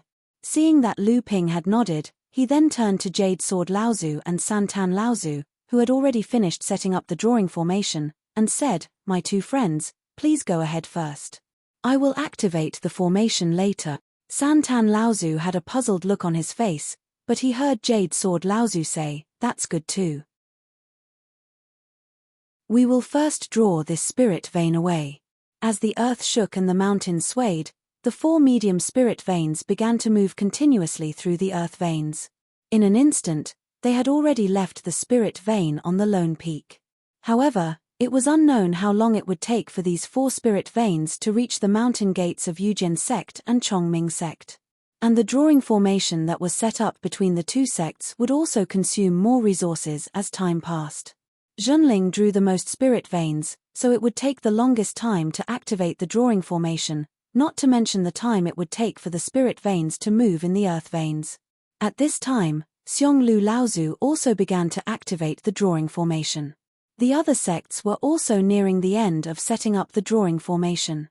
When old ancestor Tian Kang saw this, he placed the 5 supreme grade spirit stones in the center of the guiding formation according to the positions of the 5 spirit veins. The entire formation was instantly activated and started to circulate the formation with a commotion that was even more terrifying than when Jade Sword sect and Chongming sect activated the formation. At this time, the other sects also began to activate their drawing formation. Amidst the loud rumbling sounds, Lu Ping stood there motionlessly. If someone were to pay close attention to his face, they would see that rays of light blue light flashed across his face, and Lu Ping's entire face looked darker and darker. The entire lone peak shook for nearly 10 minutes before it gradually calmed down. Although the entire peak, which was originally full of spirit chi, was still filled with extremely thick spirit chi, this spirit chi was like water without a source, a tree without roots. Without the support of the spirit veins, this spirit chi would eventually dissipate between heaven and earth. Huayu Laozu of the Feiyu sect and Nanyun Laozu of the Lingu sect left in a hurry after the spirit veins were activated. After that, the two demon kings also left quietly. Xionglu Laozu, on the other hand, greeted Tian Kang Laozu and the others. Tian Kang Laozu was naturally very polite to Xionglu Laozu, a Dharma adept who was born as a rogue practitioner. Only Yujian Laozu and Santan Laozu were left. The two of them seemed to have something to discuss with Tian Kang Laozu. "Brother Tian Kang, are you not interested in the sea bell?" Santan Laozu saw that Yujian Laozu had spoken first, so he said directly, "Brother Tian Kang, if the three of us join forces, there is a high possibility that we can compete with the other." Tian Kang Laozu laughed bitterly and said, "This time, I'm afraid I'll have to implicate the two of you." As he said that, he told the two of them about Lu Ping's analysis. He said, "I didn't expect that this time, I brought a second tribulation spiritual treasure, but I became the target of everyone. Now, whether it is the Demon Clan or the Blue Sea sect, the other cultivators, they don't want the sea bell to fall into the hands of our sect. If the two of you appear with me, we will definitely face attacks from both the Demon Clan and the Human Clan." Yujian Laozu and Santan Laozu both felt that it was a pity. However, it seemed that the two of them had not given up and still wanted to try their luck. After bidding farewell to Tian Kang Laozu and Santan, they headed towards the direction where the battle was going on. After the two of them left, old ancestor Tian Kang's calm and composed expression changed. He hurriedly walked to Lu Ping's side and asked, "How was it? Did something happen to you, brat?" Lu Ping pulled the corner of his mouth and revealed an ugly smile. He said, "Fortunately, I managed to trick these people. Fortunately, I didn't attack the Jade Sword sect and the Chongming sect too severely. Otherwise, I would not have been able to hold on and would have been exposed in front of everyone." Tian Kang Laozu heaved a long sigh of relief and scolded with a smile, "You little brat, don't pretend to be innocent after getting the benefits. In this world of cultivation, how many people can use a spiritual treasure at the core forging stage? And how many people can exert the full power of a spiritual treasure at the core forging stage?" After saying that, Tian Kang Laozu changed his previous scolding expression and asked with a smile, "How was it? How many benefits did you get this time?" Lu Ping swallowed a rejuvenation pill and said with a smile, "I didn't expect that Linglong could be so powerful. There were 3 spiritual veins from the Monster Clan, 1 each from Fei Yu and Ling Ji Yu, and 1 from Xionglu Laozu, a rogue cultivator. There were 6 spiritual veins in total, and Linglong intercepted half of them. After all, the Jade Sword sect and the Chongming sect are allies of our sect. So, Linglong showed mercy and only intercepted 1 spiritual vein in total. The rest of the spiritual veins had already been sent to the main drawing formation of our sect when the great drawing formation of our sect was activated." Tian Kang Laozu's eyes lit up. He said, "That is to say, our sect has quietly obtained 9 spiritual veins this time, which is almost equivalent to 1 spiritual vein of a large spiritual vein?" Lu Ping nodded and said, "That is correct. However, it is best for our sect to keep it a secret. We have to say to the outside world that we only obtained 2.5 or 3 spiritual veins, and we have to say this in advance. In any case, our sect is the closest to Universe Island, and we are the first to complete the drawing of the spiritual veins. When the time comes, with our sect's example, even if the other sects only obtained half of the spiritual veins, they will only suspect that it was Tsunghai Laozu who did it, and not us."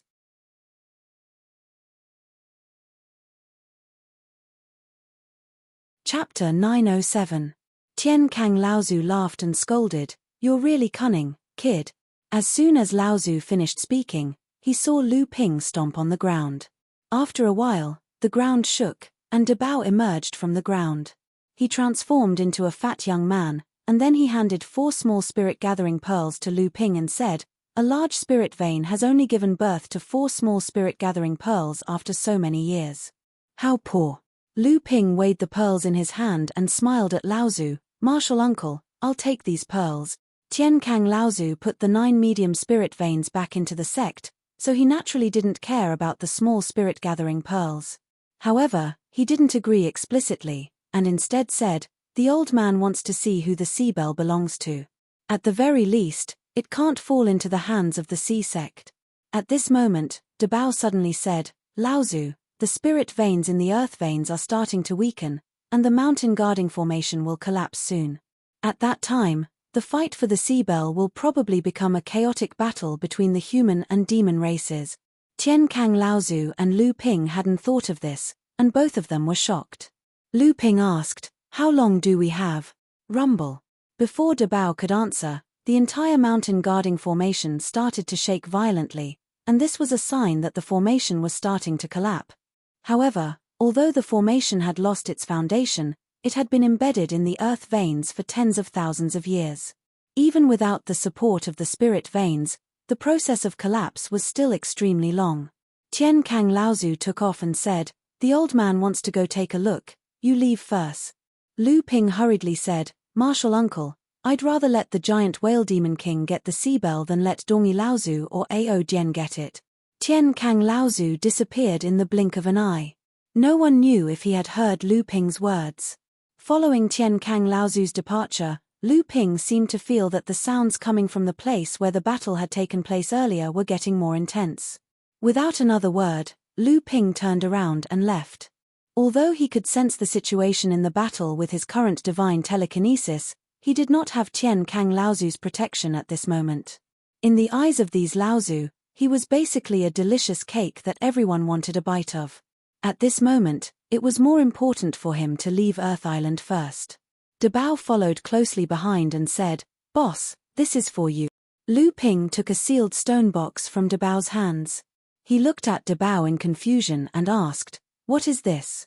Dabao shook his head and said, I don't know either.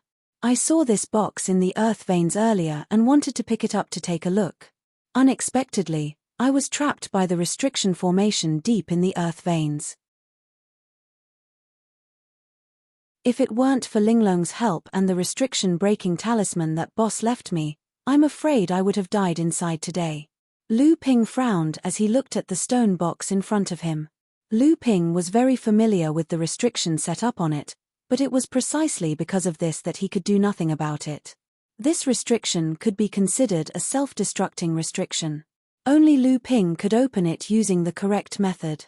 If the method was wrong or if it was forcefully opened, the stone box would inevitably be destroyed along with the item inside. Perhaps it really was a treasure. Lu Ping put away the item, and Dabao immediately followed him and said, Boss, do you think this counts as a meritorious deed? If it weren't for my guidance, Linglong wouldn't have been able to intercept those spirit veins so easily. Lu Ping was too familiar with Dabao's skills. He didn't stop walking or raise his head. He directly asked, what do you want? Dabao stammered, Boss, why don't you give me the pair of black jade stones first?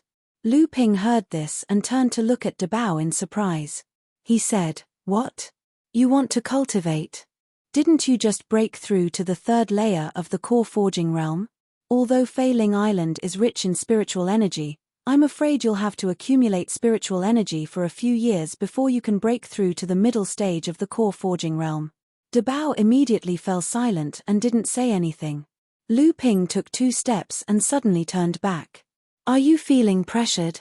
Dabao scratched his head and said, Da Gui broke through to the middle stage of the core forging realm not long after you arrived on Fei Ling Island. Among us, I've been with you the longest, but my cultivation is the lowest. Peach Blossom is also at the 5th layer of the core forging realm, and Lu Xiaohai is at the peak of the 1st layer of the core forging realm. It's only a matter of time before he surpasses me. Although Sister Zilan is also at the 3rd layer, her situation is special. Lu Ping raised his hand to stop Dabao from speaking. He said, I remember you once said that you wanted to leave the high-grade Earth-level spiritual energy stone to you. I just don't know if you want to use it to smelt a 2nd or a 3rd spiritual item. Lu Ping paused and didn't wait for Dabao to reply. He continued, if you want to smelt a 3rd spiritual item, then I can give you the obsidian stone now. If you want to try to break through to the transcendent stage, then the obsidian stone is what you need to smelt a 2nd spiritual item to advance to the late stage of the core forging realm. Lu Ping finished speaking and plunged into the protective wall of the array.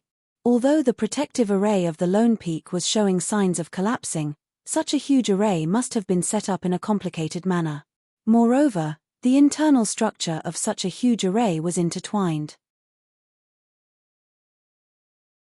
It was impossible for it to completely collapse in a short period of time.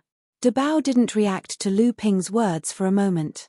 In Dabao's mind, with his aptitude and condition, he would reach the peak of the core forging realm after advancing to the core forging realm. After that, he would just have to wait for death to come. However, Lu Ping's previous words clearly told Dabao that he even had a chance to advance to the transcendent stage. Dabao's entire body shivered. Seeing that Lu Ping had already crashed into the protective wall of the array, he hurriedly chased after him. He shouted, "Boss, wait for me." Dabao frantically crashed into the protective wall of the array, but he was tightly held by an arm. Lu Ping's voice sounded in his ear, "Shut up. Go underground." Without saying another word, Dabao's entire body suddenly exploded into a yellow fog and shrunk into the ground. In the blink of an eye, he disappeared without a trace. Just as Lu Ping crashed into the protective wall of the array, Lu Ping's divine will seemed to capture the aura of someone. However, this person was unusually cautious. In just a moment, he disappeared from Lu Ping's divine will. At this moment, although the array had not collapsed, it had lost its previous strictness. Many loopholes had been exposed.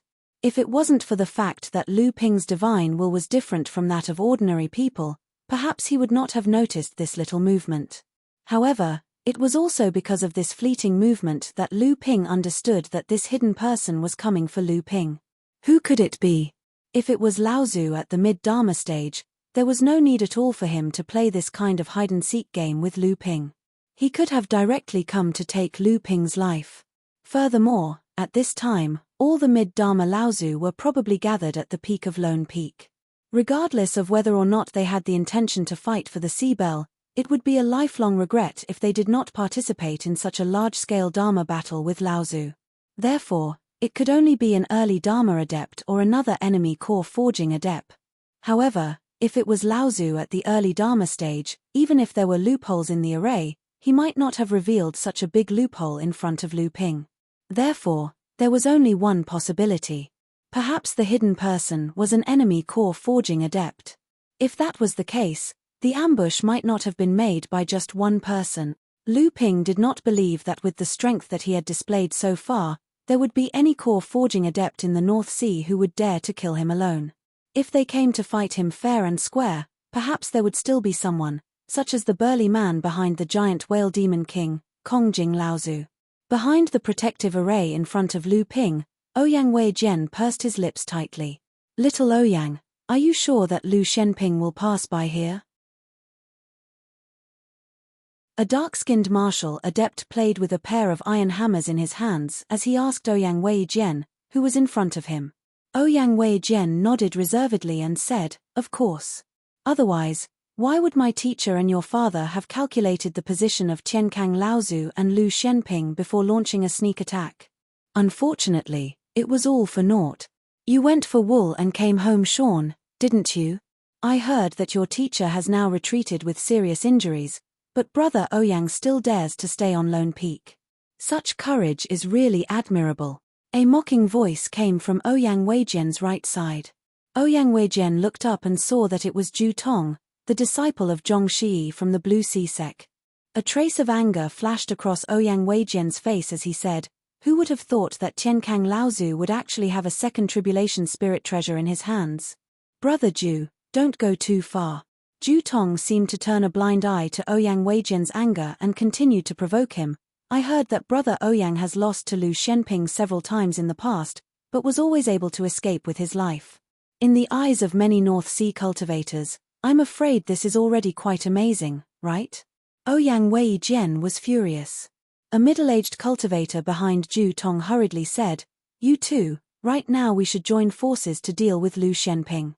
Let's talk about private matters after this matter is over." Ju Tong smiled and didn't say anything. Ouyang Weijian forcefully suppressed his anger and glanced at the middle-aged cultivator with slight disgust. If the giant whale demon clan's Kong Zhuang hadn't suddenly changed his mind, Ouyang Weijian wouldn't have found this person to make up the numbers. Although this person could be considered as a veteran core forging stage cultivator in the demon clan, and he was a cultivator of the same generation as his teacher Feng Shutao. Ouyang Wei Jian really didn't trust this person's strength. If it wasn't for his mistake just now, it was very likely that it would have aroused Lu Xuanping's vigilance. Ouyang Wei Jian knew that Lu Xuanping's divine sense cultivation was extremely high. The four of them occupied the four corners of the array formation space. This way, no matter where Lu Ping rushed in, he would be surrounded by the four of them, and the four of them could then lay down the array formation to kill Lu Xianping. At this moment, if Lu Ping was present, he would be able to recognize at a glance that the dark and strong Kong Zhuang cultivator was the primordial giant crocodile clan cultivator who chased after Lu Ping in the deep sea demon territory. His name was Ao Li, and he was the younger brother of the Golden Dragon Island Lord Ao Chuang. Now his cultivation had also increased to the peak of the core forging stage, and he was only one step away from the Dharma stage. As for the middle-aged cultivator, he was even more familiar to Lu Ping.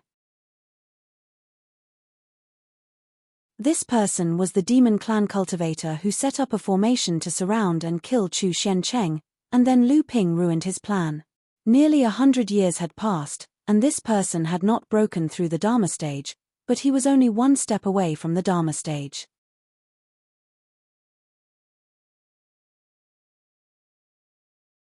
Chapter 908.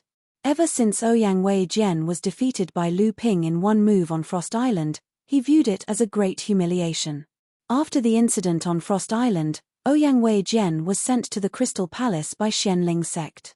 In Water Crystal Palace, Ouyang Wei Jian had to endure the discrimination and supercilious looks from everyone in Water Crystal Palace. There were even times when he had to become a practice target for those direct disciples. Even after being trampled on time and time again, he still had to put on a smiling face to welcome them. For Ouyang Wei Jian, who was regarded as a genius in Xianling sect, this was worse than death. However, he could only endure it. Because Ouyang Wei Jian, who was regarded as a rising star in the North Sea, couldn't find any sense of superiority among his peers here. In the Crystal Palace, there were plenty of people who had cultivated for roughly the same amount of time as him, but were far more powerful than him. His pride and dignity in the past were completely worthless in front of these people, and could only be used as a topic of conversation for them to despise him even more. But Ouyang Wei Jian endured it in the end. Over the years in the Crystal Palace, he no longer focused on improving his cultivation. Instead, he began to polish his own foundation. At the same time, he used the cultivation resources in the Crystal Palace to extensively study the specialties of various sects.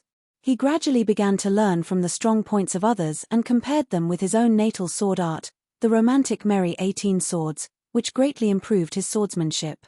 As a result of his efforts, Ouyang Wei Jian was finally able to hold on against the air cultivators of Crystal Palace for a longer period of time. Eventually, he was able to stand on equal footing against them.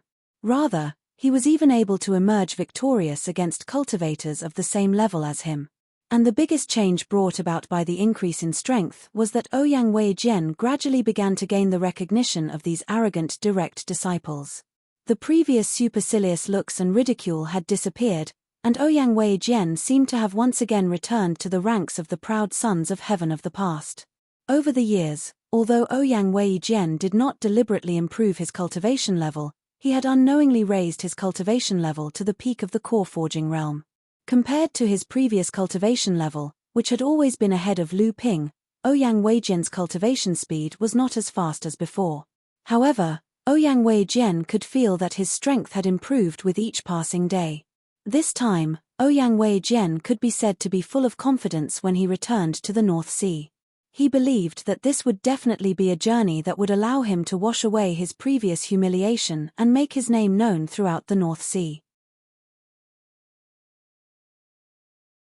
However, after he returned to the North Sea, a bucket of cold water poured over the confidence he had accumulated bit by bit over the years. Lu Xianping had defeated the Dharma adept, Tian Shu Laozu, as a core forging level 9 adept. This was impossible. Ouyang Wei Jian roared hysterically in his heart. This must be Zhenling's plot, a plot designed to make Lu Xianping famous, and the price was only the sacrifice of an ordinary Dharma adept's reputation. Compared to Zhenling's future, the sacrifice of an ordinary elder was nothing. Tian Shu must have gone easy on Lu Shenping. He desperately needed to verify this news. However, from his own sources, this news was true. Ouyang Wei Jian was able to persevere under the ridicule of the Crystal Palace adepts. Naturally, he was a person with a strong heart. Although the result of Lu Shenping defeating Dharma adept Laozu was a huge blow to Ouyang Wei Jian's confidence was not destroyed. He had stayed in the East Sea for decades, and his vision and knowledge were no longer comparable to before. There were many large and medium-sized sects in the Central Plains, or even overseas powerhouses like the Crystal Palace, who were able to cultivate disciples who could go up against ordinary early Dharma adepts, and even win against them. It was not as if they did not exist. But who were these people? They were all 1 in a million geniuses. They had fought their way out of the tens of thousands of adepts in each generation of the Crystal Palace, and they enjoyed the most precious training resources in the Crystal Palace. How could Lu Shenping be compared to these people? Even if Ouyang Wei Jian had trained in the Crystal Palace for 20 years, the most he could do was to fight a Dharma adept who had just entered the Dharma stage to a stalemate. Of course, this was because he was in a defensive position and was suppressed in all aspects. Although the opponent could not do anything to him at the moment, as time went on, Ouyang Wei Jian would definitely be defeated by his opponent due to the depletion of his inner yuan. Ouyang Wei Jian shook his head vigorously, dispelling these distracting thoughts from his mind. At this time, he suddenly thought of something and asked, "How long has it been? Why hasn't Lu Shenping come yet?" Ouyang Wei Jian's question made everyone's hearts clench. Mo Wei hesitated for a moment and said, "Could it be that Lu Shenping has already discovered the ambush here and has taken a detour elsewhere?" Just as Mo Wei's voice fell, the entire ground suddenly trembled. Even though everyone was a person with profound cultivation, they almost couldn't stand firmly on the ground. "What's going on?" Ouyang Wei Jian asked in shock. "There's something down there." The one who spoke was Ao Yong. The knuckles of his hands that were gripping the iron hammer were already faintly blue, and it was obvious that he was ready to strike. "Is it Lu Shenping's doing?" Just as Mo Wei finished speaking, Ju Tong had already brought out his thin water sword. But then there was a scream. Everyone was shocked. When they turned to look, they saw Mo Wei's eyes wide open as he stared at the tip of the sword sticking out of his chest. His eyes were filled with endless fear. He couldn't figure out who the murderer was. Was it Lu Shenping? How did he get behind him, and how did he manage to stab the flying sword into his back so accurately through the protective formation wall? However, he would never have the chance to get the answer to these questions. Ju Tong, Ouyang Wei Jian, and Ao Li began to move together, gradually forming a triangle, directly facing Mo Wei's position. Ju Tong's eyes narrowed as he watched the sword tip suddenly retract from Mo Wei's chest. He exclaimed, "Changliu sword." Mo Wei fell as the sword tip retracted. The power of the protective wall behind him was greatly reduced due to the lack of the support of the spirit vein. The Changliu sword pierced through the protective wall again and began to cut a circle on the protective wall under the different gazes of the three people.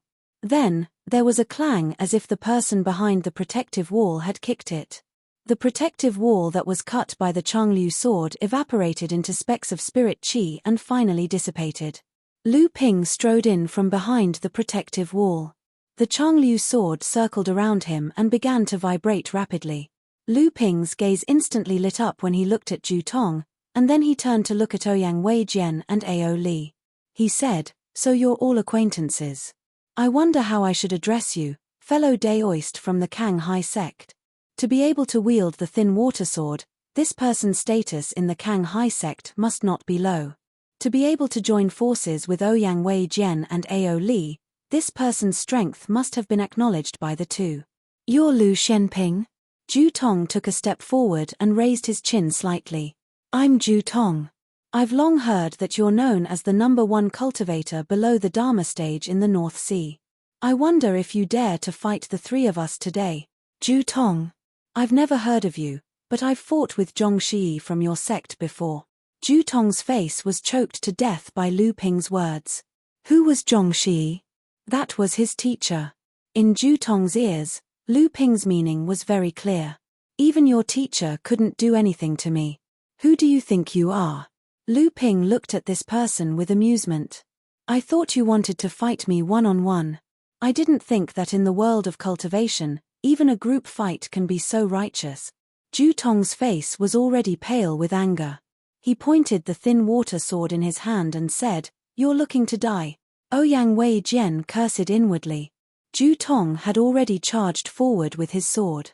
Ouyang Wei Jian and Ao Li had no choice but to attack him. Both of them cursed in their hearts. Where the hell did this kid come from? Was he a hothead?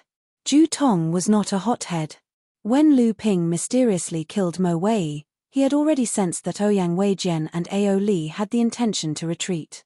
However, Ju Tong couldn't back down, nor was he willing to back down. When he saw the flowing stream sword in Lu Ping's hand, he was already thinking of a way to tie Ao Li and Ouyang Wei Jian to his ship. What's more, Ju Tong had full confidence in his 200 years of hard work. Even if Lu Shenping was really as strong as the legends said, they were not to be trifled with. Even if they were no match for him, they could still retreat unscathed. However, if he did not fight, he would lose the opportunity to obtain the flowing sword. Ju Tong was truly unwilling. This thin water flowing sword was not only the sword of Kang Hai Sect's founder, Laozu, but also the key to opening Vast Sea Laozu's cave mansion. Unfortunately, the Vast Sea relic had been taken away by others. If the Azure Sea sect had been able to work together, then even if there were others participating in the Azure Sea relic, the Azure Sea sect would have been able to obtain all the benefits before the other sects. It would not have been like now, where the Azure Sea sect had only obtained 10 to 20% of the relic, and there were quite a few treasures that were accidentally destroyed when they were forcibly breaking through the passport barrier. Kang Hai sect had the thin water flowing sword, but this was still the case for the other sect. In addition to the secret technique that could greatly increase the power of the thin water flowing sword, the thin water flowing sword hid a secret left by Vast Sea Laozu. But what this secret was, the cultivators of Kang Hai sect still did not know. They only knew that the thin water flowing sword was not only the key to opening the Vast Sea relic, but also the key to opening this secret. And this secret was hidden in the Vast Sea relic. The thin water flowing sword formed a silent sword light and stabbed towards Lu Ping in a very strange way. But halfway through, it was killed by the flowing sword, turning into waves of sword that attacked the thin water flowing sword. Ouyang Wei Jian's wind flowing sword and merry sword had already been condensed into two great magical powers by him. Indeed, after 3 days of separation, one must look at him in a different light. And when Lu Ping's beautiful autumn dew sword blocked the powerful attack of his two great sword magical powers, he was already sure that Ouyang Wei Jian had at least condensed a magical power talisman in the core space. However, Ouyang Wei Jian wasn't the only one among Shibi's trio. Lu Ping's twin flight swords stirred up a monstrous wave that carried an indomitable momentum. With just one strike, Ouyang Wei Jian's twin flight swords was shattered. At the same time, Lu Ping's right hand pulled and pushed. Layers of water nets extended forward in front of Lu Ping. Before spiritual master Ao Li's pair of iron hammers smashed down, he was trapped in the layers of water nets and could not extricate himself.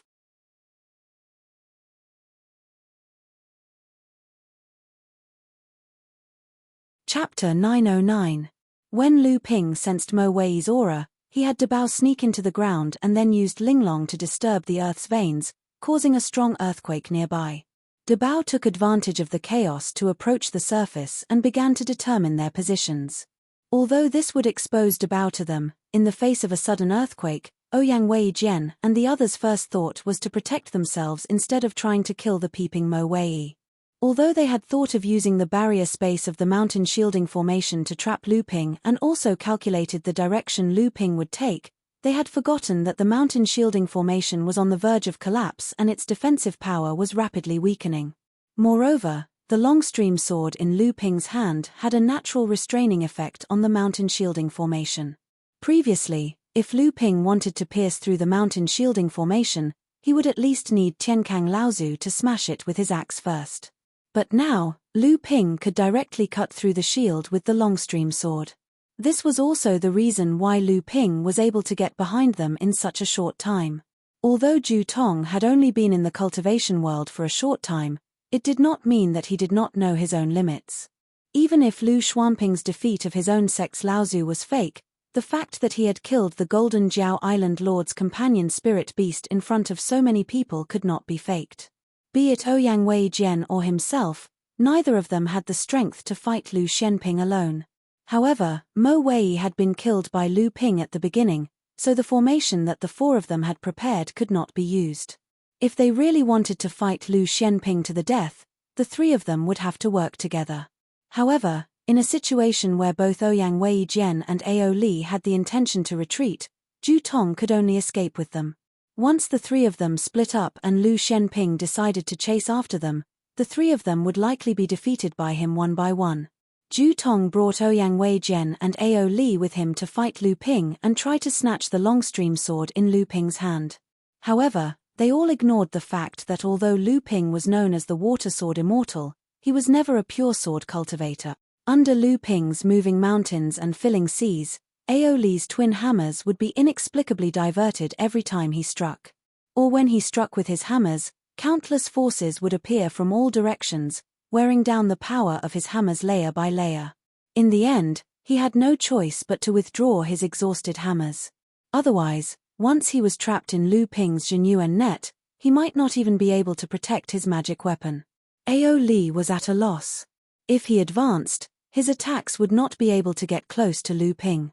If he retreated, Lu Ping's Jinyuan net would wrap around him at any time. When that happened, Ao Li would be at his mercy. He could only bite the bullet and cooperate with Ouyang Wei Jian and Ju Tong to attack Lu Xianping.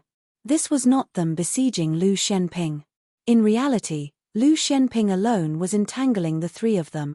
Although they had already overestimated Lu Xuanping's strength, the truth was that the pride in their hearts made them unwilling to see Lu Xianping as an opponent on a higher level than them.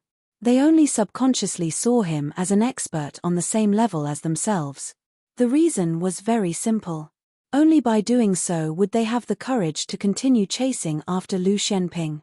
Otherwise, they would forever lose the qualifications to stand in front of Lu Xianping. Seeing the situation clearly, Ao Li wanted to retreat. But at this moment, there seemed to be a huge flaw on Lu Ping's side. Lu Ping's Sea of 100 Rivers flow sword skill suddenly crumbled, but it wasn't a complete collapse. Instead, it was more like a torrent of water gushing out of the East Flowing River sword skill. The Autumn Waters Flowing sword skill swept up a monstrous wave, and with an unstoppable momentum, Lu Ping executed the East Flowing River sword skill to its fullest. When Ju Tong saw that Lu Ping suddenly shifted the focus of his attack to Ouyang Wei Jian, he was overjoyed. He did not care about cooperating with Ouyang Wei Jian and directly rushed forward to snatch the Flowing River sword. Lu Ping's divine sense suddenly felt a tug.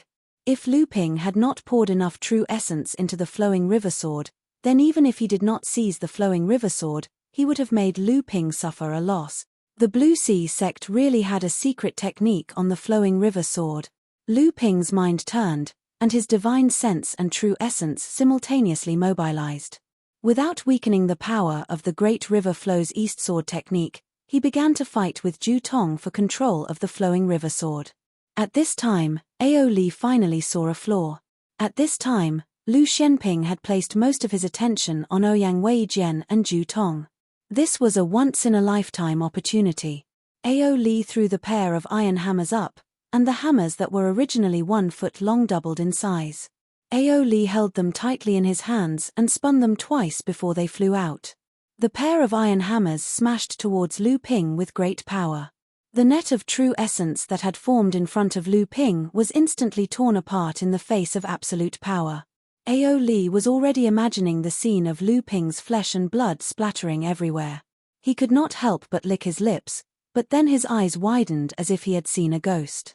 Boom! Lu Ping's entire body was smashed to pieces, but the scene of flesh and blood splattering everywhere did not appear. Instead, it was as if a torrential rain had fallen from the sky. At the same time, another Lu Ping strangely appeared in front of Ju Tong. How could this be? At the moment when the iron hammers smashed into Lu Ping's body, Ao Li's divine will could still clearly feel the vitality flowing through Lu Ping's body. How could it have changed so suddenly? Could it be that Lu Shenping had already mastered the space magic before he had even reached the Dharma stage? Thinking of this, Ao Li could not help but feel a thump in his heart. When he turned to look, a shocking scene appeared again. Ouyang Weijian had actually escaped. Yes, he had escaped. When Ouyang Weijian saw Lu Ping suddenly display such a magnificent great magic swordsmanship, he already knew that Lu Ping's target was not him. Naturally, Ouyang Weijian did not have the ability to resist such a great magic swordsmanship, but this did not mean that Ouyang Weijian could not escape or dodge this great magic swordsmanship. In a situation where there were many people attacking, such a large-scale great magic swordsmanship was not worth using. This was because in a situation where the opponent could escape or dodge, the cultivator would only be wasting their true essence and dharmic powers in vain. Lu Shenping had been cultivating for more than 100 years and had fought countless battles, big and small. How could he not know this? But he still did it. This meant that Lu Shenping had other intentions. He was creating an opportunity for himself, an opportunity to break out of the situation. But this opportunity was under Lu Ping's great magic swordsmanship, and Ouyang Weijian could not stop it. Was Lu Shenping still invincible? A sense of helplessness swept through Ouyang Weijian.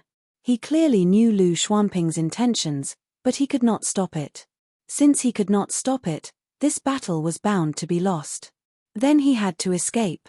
Fortunately, Lu Shenping's use of this great magic swordsmanship meant that the person he was plotting against was not him. He could use this opportunity to escape. Otherwise, once Lu Shenping broke out of the situation, the first person he would kill would definitely be him. Ouyang Weijian turned around and fled. This time, he did not even have to deliberately dodge the great river flow's east sword technique behind him. Ao Li was only stunned for a moment. Suddenly, his entire body shivered, and he also turned around and crashed into the protective wall in the other direction. At this time, there was nothing he did not understand. His priority was to save his life. Fortunately, the formation was getting weaker. The protective formation in the sky was already so clear that it was almost transparent. Only a thin layer of membrane was left. Before Ao Li left, he did not forget to turn around and shoot a pitiful glare at Ju Tong, only to see Lu Shenping suddenly appear in front of Ju Tong. Under Ju Tong's horrified expression, a misty white light struck Ju Tong's body, causing him to be stunned. At this moment, countless streams of sword qi strangely poured into his body like water. Then, Ju Tong's entire body began to change shape, as if his skin and flesh were being separated. Ao Li was scared out of his wits. There was only one thought left in his mind, and that was to never be Lu Shenping's enemy again in this life. Lu Ping frowned as he looked at Ju Tong's dead state. Even he himself took a deep breath. Lu Ping didn't expect that the water seep sword skill could be used in such a way. However, this method was a little too cruel. He didn't expect that he would be able to kill Ju Tong in such a unique way when he didn't use his flying swords. Lu Ping did not doubt that as long as he made a cut on Ju Tong's body, he could completely peel off a piece of human skin. Lu Ping shook his hand and shot out a silver flame, turning Ju Tong's body into flying ash. Only then did he take the ownerless thin water sword. Bluish-purple true essence surged out from his hand and the foreign true essence in the thin water sword was completely expelled. The lingering true essence in the thin water sword was also annihilated by Lu Ping's divine sense. Even if Lu Ping's true essence was vigorous and tyrannical, it was still beyond Lu Ping's ability to refine the thin water sword as smoothly as the Changlu sword in a short period of time. He could only carefully polish it in the future. However, just as Lu Ping began to refine the thin water sword, the Changlu sword unconsciously began to hover around the thin water sword. As Lu Ping completed the initial refinement, not only the Changlu sword, but the thin water sword also began to tremble violently. The two flying swords seemed to be resonating with each other. The clear and melodious sword cry even shattered the large protective array behind Lu Ping. Lu Ping's expression changed. He put away the two swords and grabbed Dabao from the ground. His feet flashed and he fled towards the periphery. The protective barrier that was originally shattered by the sword cry of the two swords was like a signal. The already precarious mountain protective array on the entire lonely peak instantly began to collapse on a large scale. A ray of light suddenly landed in the area where Lu Ping was previously. Dongyi Laozu walked out of the ray of light with a cold face. The traces of the fight caused Dongyi Laozu's expression to change again and again. In the end, he could only fly away with a trace of luck.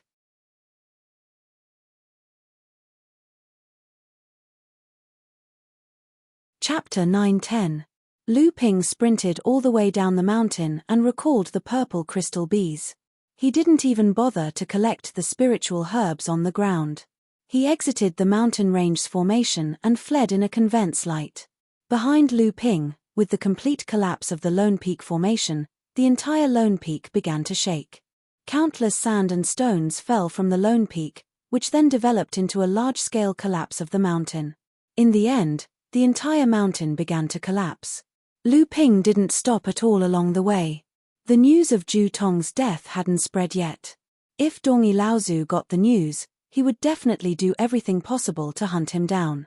Now he could only fly all the way back to Qianling Mountain to be the safest.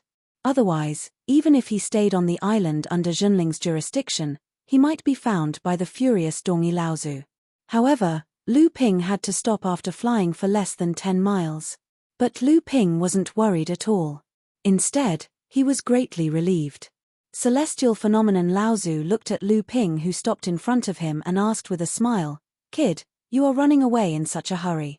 Is there anyone in the North Sea who dares to hunt you down?"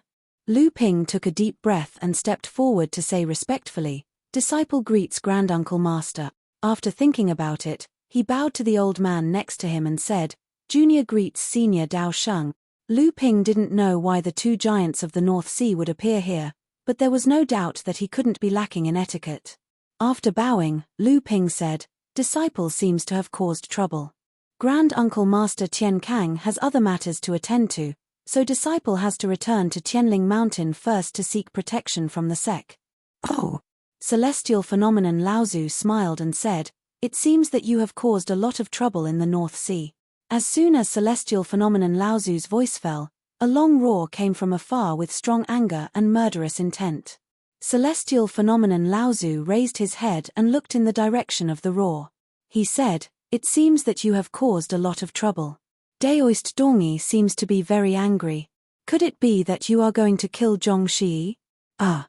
Lu Ping was stunned and said, "I know my limits. I can't kill Zhong Shi's disciple. But it seems that Zhong Shi's disciple was killed by me." Ancestor Dong Yi landed heavily on the surface of the sea, his face cold as he stared at Lu Shenping, who was standing in front of Ancestor Qian Xiong. Terrifying killing intent surged from his body. However, in front of these two supreme figures of the North Sea cultivation world, Dongyi Laozu had no choice but to retract his aura. Lu Ping told Dongyi Laozu and Celestial Phenomenon Laozu and Dao Sheng Laozu about how Zhu Tong and the other three failed to ambush Lu Ping and how Lu Ping killed two of them instead. Celestial Phenomenon Laozu smiled at Dongyi Laozu and said, "Daoist Dongyi, did this grand disciple make any mistakes?" Dongyi Laozu snorted coldly but didn't say anything. Obviously, he had tacitly agreed that Lu Ping was telling the truth. Seeing that Dongyi Laozu didn't say anything, Celestial Phenomenon Laozu continued, "Daoist Dongyi, you came here in such a threatening manner. Is there something important that you want my grand disciple to do?" Dongyi Laozu snorted, but he didn't dare to be presumptuous in front of Celestial Phenomenon Laozu. He cupped his hands and said, "Daoist Tianxiang, it wasn't easy to raise my grand disciple to die in the hands of your sect's disciple. Don't you have an explanation?" Celestial Phenomenon Laozu asked curiously, "Oh, what explanation does Daoist Dongyi want?" Dongyi Laozu suppressed his anger and said, "Even if my grand disciple plotted against your sect's cultivator first, he still died in the hands of your sect's enlightened Lu Shenping. Death is a big deal. In that case, should enlightened Lu Shenping return our sect's Tsunghai Laozu's thin water unending sword?" Celestial Phenomenon Laozu and Dao Sheng Laozu looked at Lu Ping in shock. Lu Ping said, "May I ask Senior Dongyi, Did your sect bring the thin water unending sword into the Cunghai legacy? Dongyi Laozu's face darkened, but he didn't dare to deny it in front of the two celestial phenomenon Laozu. He could only say, no, but the thin water unending sword belongs to our sect's ancestor, Cunghai Laozu. This is a well-known fact in the North Sea cultivation world. Celestial phenomenon Laozu understood Lu Ping's meaning. He turned to Dongyi Laozu and said, "This is Daoist Dongyi's fault. I've long heard that your sect has found the thin water unending sword, but there has been no news of the flowing sword. This means that the flowing sword doesn't belong to your sect. Since my grand disciple obtained it, it naturally belongs to him. What belongs to Cunghai Laozu doesn't also belong to your sect." Dongyi Laozu angrily said, "Cunghai Laozu is our sect's ancestor. This is a well-known fact. Our sect has inherited the thin water unending sword for thousands of years. How can you say that the flowing sword doesn't belong to our sect?" Lu Ping argued, "Cunghai Laozu is the ancestor of the giant whale demon race, Laozu. According to what Senior Dongyi said, the thin water unending sword should also be an inheritance of the giant whale demon race." Lu Ping's words were clearly out of the expectations of celestial phenomenon Laozu and Dao Sheng Laozu. Both of them looked at Dongyi Laozu with inquisitive eyes. Dongyi Laozu fiercely glared at Lu Ping. Unexpectedly, a voice came from behind him. "Fellow Daoist Dongyi, don't tell me you want to deny it." On the lonely mountain peak, that giant whale demon King Kong Jing was able to ring the Canghai bell. "Let me ask you, other than your Canghai sect, who else can ring the Canghai bell without refining it?" Tian Kang Laozu descended from the sky, clasping his hands towards celestial phenomenon Laozu and Dao Sheng Laozu. He looked at Dongyi Laozu and said, "Could it be that your Canghai sect has colluded with the giant whale demon race and revealed the Canghai sect's inheritance to them?" What nonsense! Facing Tian Kang Laozu, Dongyi did not feel the pressure that he felt when facing the two great cultivators. He said sternly, "How could my Canghai sect collude with the demon race?" Tian Kang Laozu looked up to the sky and laughed twice in surprise. He said, "That's strange. The monster cultivator Laozu's sect is irreconcilable with the demon race. In that case, the legacy of the founder of the sect, Laozu, should not belong to your Canghai sect. Fellow Daoist Dongyi, please go back." Dongyi Laozu hated Tian Kang Laozu for exposing the Canghai sect's secret, but at this moment, he was under the eaves. He could only say in a low voice, "Well, even if the Changlu sword was obtained by your sect's spiritual master Lu Shenping, the thin water sword was obtained by him from a cultivator of our sect. This is not wrong. Please return the thin water sword to the old man." Tian Kang Laozu's face also darkened. He said, "Aha, is it right and proper for your sect's disciple to ambush a cultivator of our sect? If the ambush failed, we would have to exchange the weapon back and wait for your next sneak attack. How can there be such a good thing in the world?" Dongyi Laozu became serious at this time. He turned to Dao Sheng Laozu and said, "Fellow Daoist Dao Sheng, among the cultivators who ambushed Lu Shenping was Ouyang Wei Jian of your sect. He was the one who told the old man about the matter of our sect's disciple being killed. What do you think?" Dao Sheng Laozu had not said much since he and Tian Xiong Laozu arrived, but Dongyi Laozu's words forced him to express his opinion. He frowned and said, "Fellow Daoist Dongyi, it's better to give this matter further thought." Dongyi Laozu did not expect Dao Sheng Laozu, who was known as the #1 expert in the North Sea cultivation world, to say something like this. After a moment of shock, he laughed angrily and said, "Fellow Daoist Dao Sheng, perhaps you still don't know that your sect's Feng Shutao has been injured by Tian Kang. He has no hope of advancing to the late Dharma stage in this life. Now that you know this, I wonder if you will give this matter further thought." Tian Xiong Laozu's face suddenly darkened. Tian Kang Laozu reached out to touch the storage bag at his waist and looked at Dongyi Laozu with a hint of murderous intent. Dao Sheng Laozu was silent for a moment before he suddenly said, "The old man already knew about this matter. This is also one of the reasons why Brother Tian Xiong and the old man came here. Fellow Daoist Dongyi, if there is nothing else, please go back first." Dongyi Laozu, who had calmed down, finally sensed something from Dao Sheng Laozu's retreat, so he did not say anything and turned to leave. Tian Xiong Laozu looked at Tian Kang Laozu and Lu Ping, then turned to Tian Kang Laozu and said, "Junior brother, you go back to Qianling Mountain first. The old man and brother Daoist Dao Sheng still have things to discuss."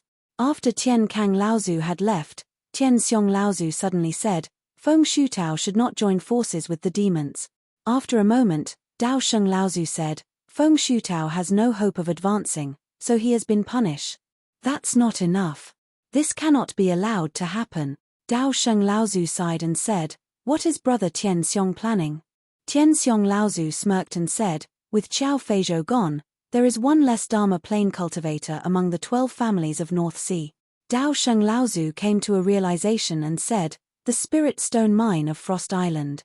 Tian Xiong Laozu nodded slightly and said, 25 of the share belongs to Zhenling." Dao Sheng Laozu sighed and said, "Good." The two stood there without moving. After a while, it was Dao Sheng Laozu who spoke first and said, "The ocean bell is of great importance. What do you think, brother Tian Xiong?" Tian Xiong Laozu did not hesitate and said, "Let's recruit them based on our own abilities. As long as it does not affect our plan to fight against Mara, we will not interfere. Otherwise, we will lose the support of the hundreds of thousands of lone cultivators in the North Sea." Dao Sheng Laozu thought for a moment and said, "All right, this person is quite lucky." Tian Xiong Laozu did not comment and said, "Let's go, don't let the two of the demon race wait too long. This universe island collapsed suddenly, and there are many things left inside. Let's let our disciples practice." Lu Ping followed Tian Kang Laozu and flew all the way to a medium-sized island closest to Universe Island under Zhenling's jurisdiction. There was a teleportation formation here that led directly to Heaven's Spirit Mountain. It was only then that Lu Ping thought of something. He asked, "Marshal Granduncle, who obtained the ocean bell?" Tian Kang Laozu looked like he had seen a ghost and said, "Xiong Lu." "Who?" Lu Ping thought he had heard wrong and said, "How could it be him?" Chapter 9:11. This time, the vast sea relic that caused such a stir in the entire North Sea, the ultimate beneficiary was not the various demon tribes that were well prepared, nor was it the various human sects, but a lone practitioner. Out of all the treasures in the vast sea relic, the one that was truly regarded as the number one treasure was the vast sea bell that Laozu of the vast sea had used to awe the world. And this vast sea bell had been fought over by the various North Sea forces and Dharma adepts, but in the end, it had fallen into the hands of the lone practitioner, Xiong Lu Laozu. So, in order to prevent Dongyi Laozu from obtaining the vast sea bell, you tried to knock it away. Unexpectedly, the lone peak suddenly began to shake, and the entire formation's speed of collapse accelerated. Due to a moment of carelessness, your hand missed the vast sea bell, which was originally intended for the giant whale demon King Kong Jing, and it fell straight into Xiong Lu Laozu's hands.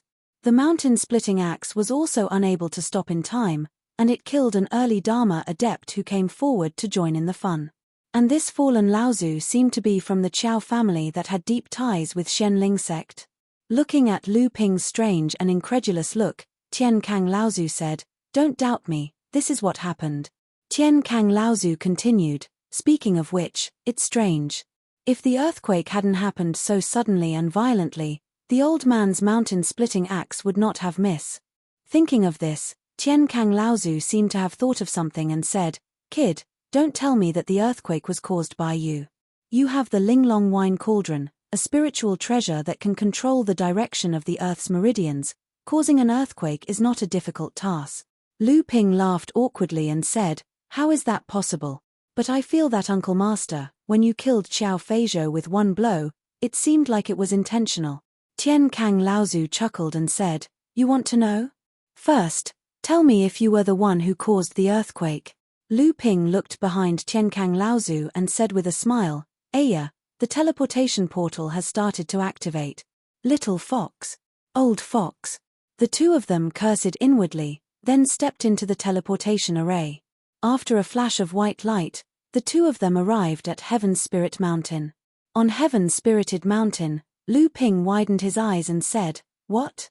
When did the beast race invade Huangli Island? How is Huangli Island now?" "Senior brother Lu, don't worry. Huangli Island is safe and sound. Looking at the furious Lu Ping, Zhong Shencheng and Deng Jie felt their blood freeze. Only when facing the furious Lu Ping could they, as fellow disciples, directly feel the gap between them and Lu Ping. When Lu Ping heard that Huangli Island was fine, he calmed down a little. But when he saw Zhong Shencheng and Zhong Xian struggling under his suppression, he calmed down and asked, "Junior Marshal Brother Zhong, what's going on?" It turned out that after the vast sea relics had been forcefully opened, Lu Ping had already followed Tian Kang Laozu into the relics. At that time, almost the entire North Sea's attention was drawn to the vast sea relics, and at that time, 3 Dharma adepts from the demon race came together, wanting to seize Huangli Island. The demons' plan was very well thought out.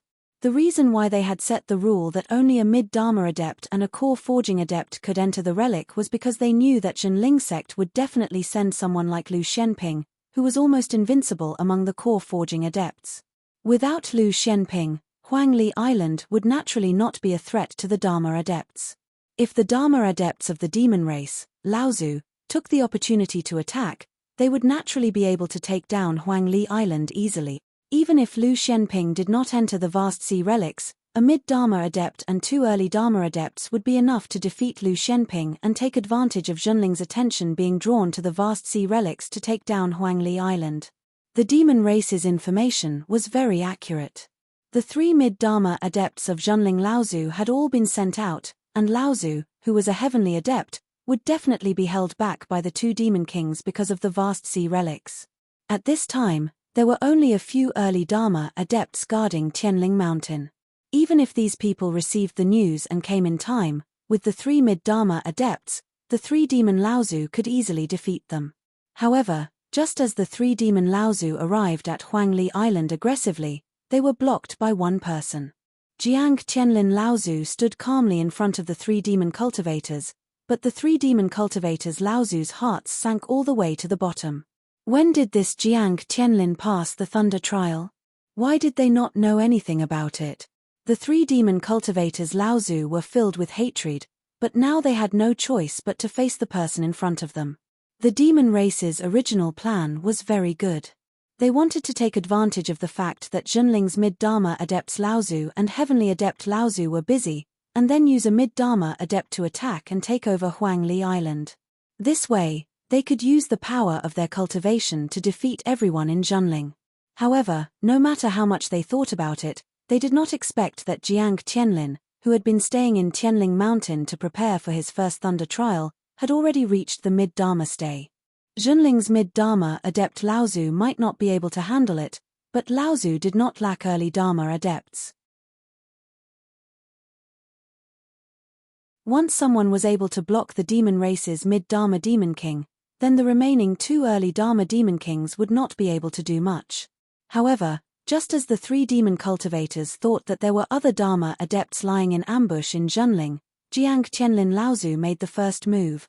This Jiang Tianlin actually dared to fight against the 3 of them alone. Where did he get such courage from? Just based on the fact that he had just cultivated a Dharma soul to advance to the mid-Dharma stage? The Dharma soul might be of some use before a cultivator advanced to the mid-Dharma stage, as it could give him an advantage over other cultivators of the same stage. However, after advancing to the mid-Dharma stage, the advantages of the Dharma soul would be lost. At this point, Jiang Tianlin would be no different from other mid-Dharma adepts. The 3 demon cultivators Laozu rushed forward together, but the result was depressing. Although Jiang Tianlin had just advanced to the mid-Dharma stage, his level of practice was enough to suppress the mid-Dharma demon king, and he even had the strength to deal with the attacks from the other 2 early Dharma demon kings. For a moment, Jiang Tianlin Laozu was still able to hold his own against the 3 of them. As time dragged on, it seemed that Zhenling's reinforcements would arrive soon. The 3 Laozu demon kings began to use their trump cards. Since there was no hope of conquering Huangli Island, as long as they could seriously injure Jiang Tianlin, the top expert among the second-generation disciples of Zhenling, it would be a worthwhile trip. However, at this moment, Jiang Tianlin Laozu took out a small tree. Strictly speaking, it was a small tree-shaped treasure, and there were 108 green leaves hanging from it. The mid-Dharma demon king gasped. This was not an ordinary treasure, it was obviously a spirit treasure. Since when did Zhenling have a spirit treasure like this? Wasn't it said that Zhenling only had 4 spirit treasures, and none of them were in Jiang Qianlin's hand?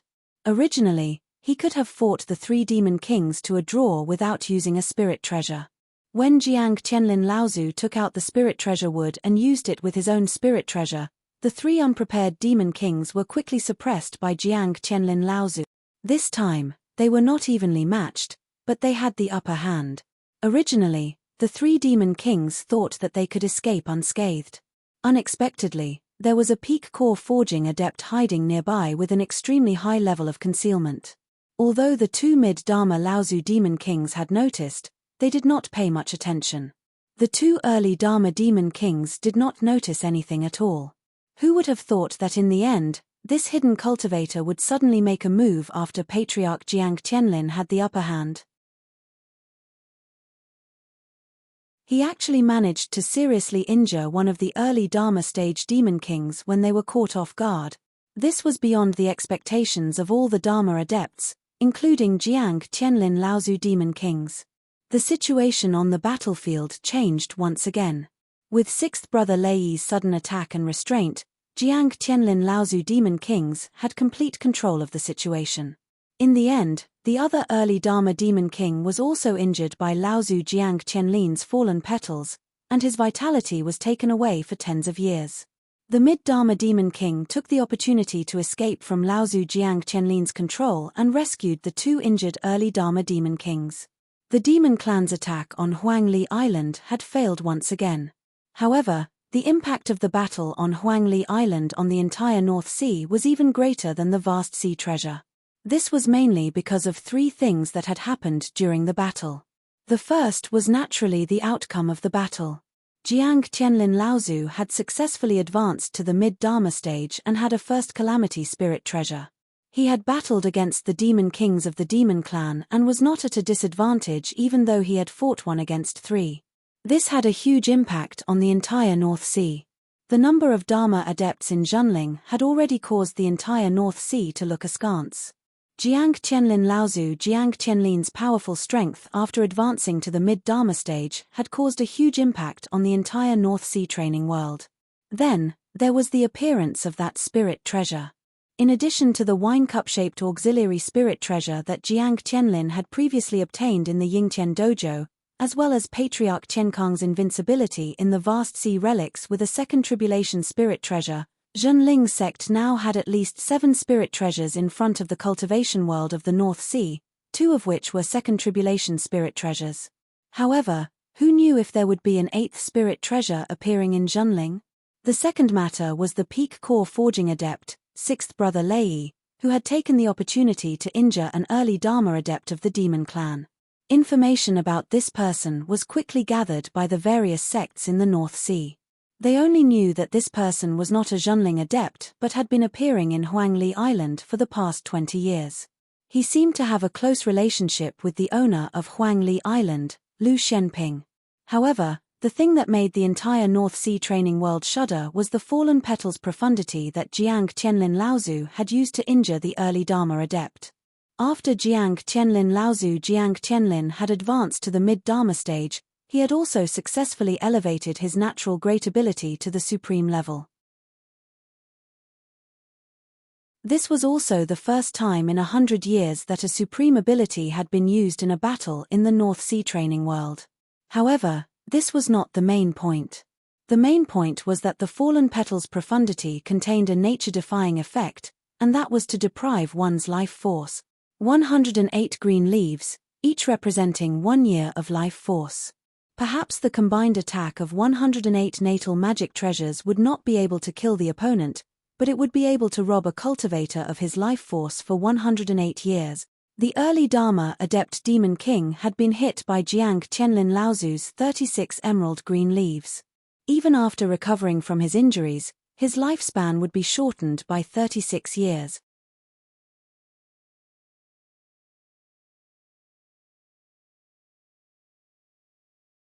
Chapter 912. After Lu Ping returned to Huangli Island, he learned about the details from Hu Lili. His teacher, Liu Tianling, had already sent someone over to find out more about Lei Laoliu's background. A cultivator who was at the peak of the core forging stage and could even fight against an early Dharma demon king had suddenly appeared in front of everyone in Junling. Not only would the sect pay special attention to him, but even Jiang Qianlin Laozu had personally come to ask about Lei Laoliu's background. Lu Ping had no choice but to tell Jiang Qianlin Laozu about the process of subduing Lei Laoliu. After hearing that Lei Laoliu had actually been placed under the soul-controlling restriction by Lu Ping, the way he looked at Lu Ping changed. For someone like Lei Laoliu, not just in Junling, but even in the 5 holy lands of Middle-earth and the East Sea Crystal sect, he was like a direct disciple. Even in the North Sea, perhaps only Ouyang Wei Jian could compare to him. However, this person, who would be nurtured as a treasure in any sect, had been used by Lu Ping to guard his home with the soul-controlling restriction. Not to mention Jiang Qianlin Laozu, even if Qianxiang Laozu was here, he would not feel the same way.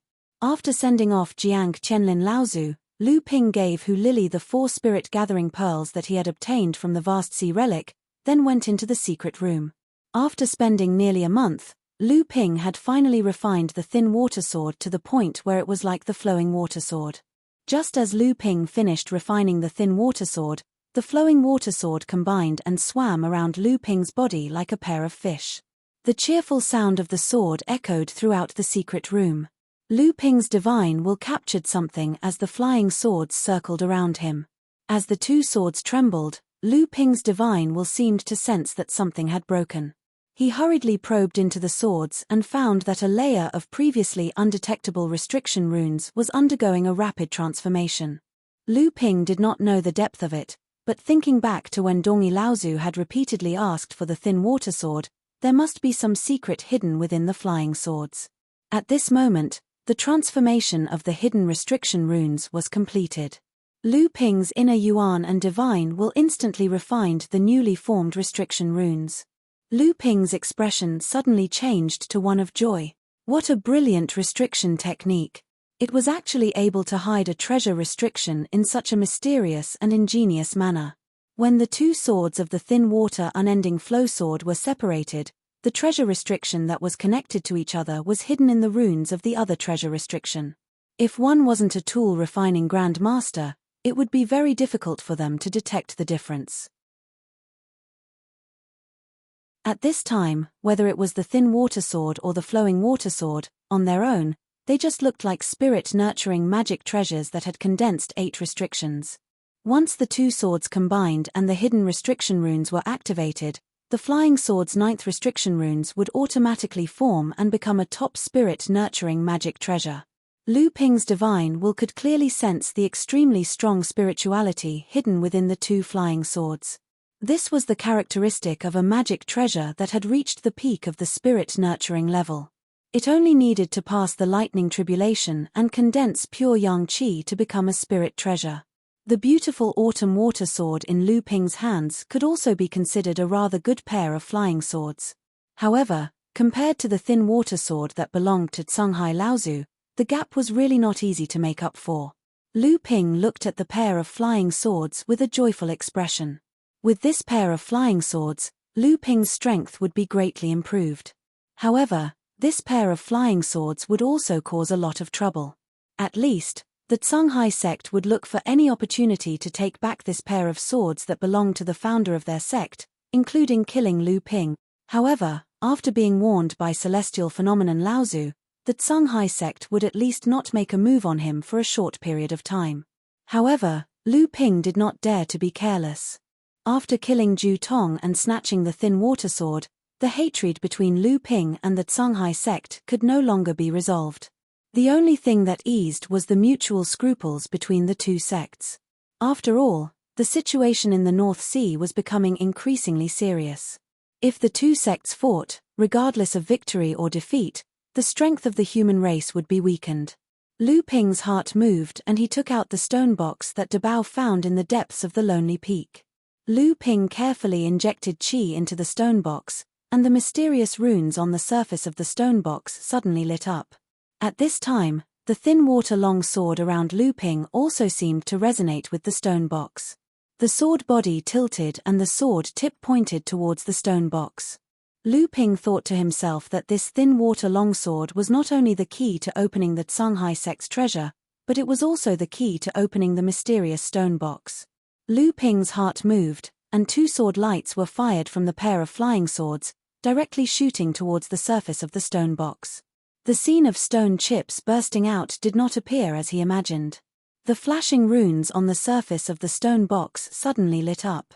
When the two sword lights hit the stone box, they completely submerged into the runes. Then the runes on the entire surface of the stone box began to flow. The speed of the flow was so fast that even Lu Ping's spiritual force could not capture it.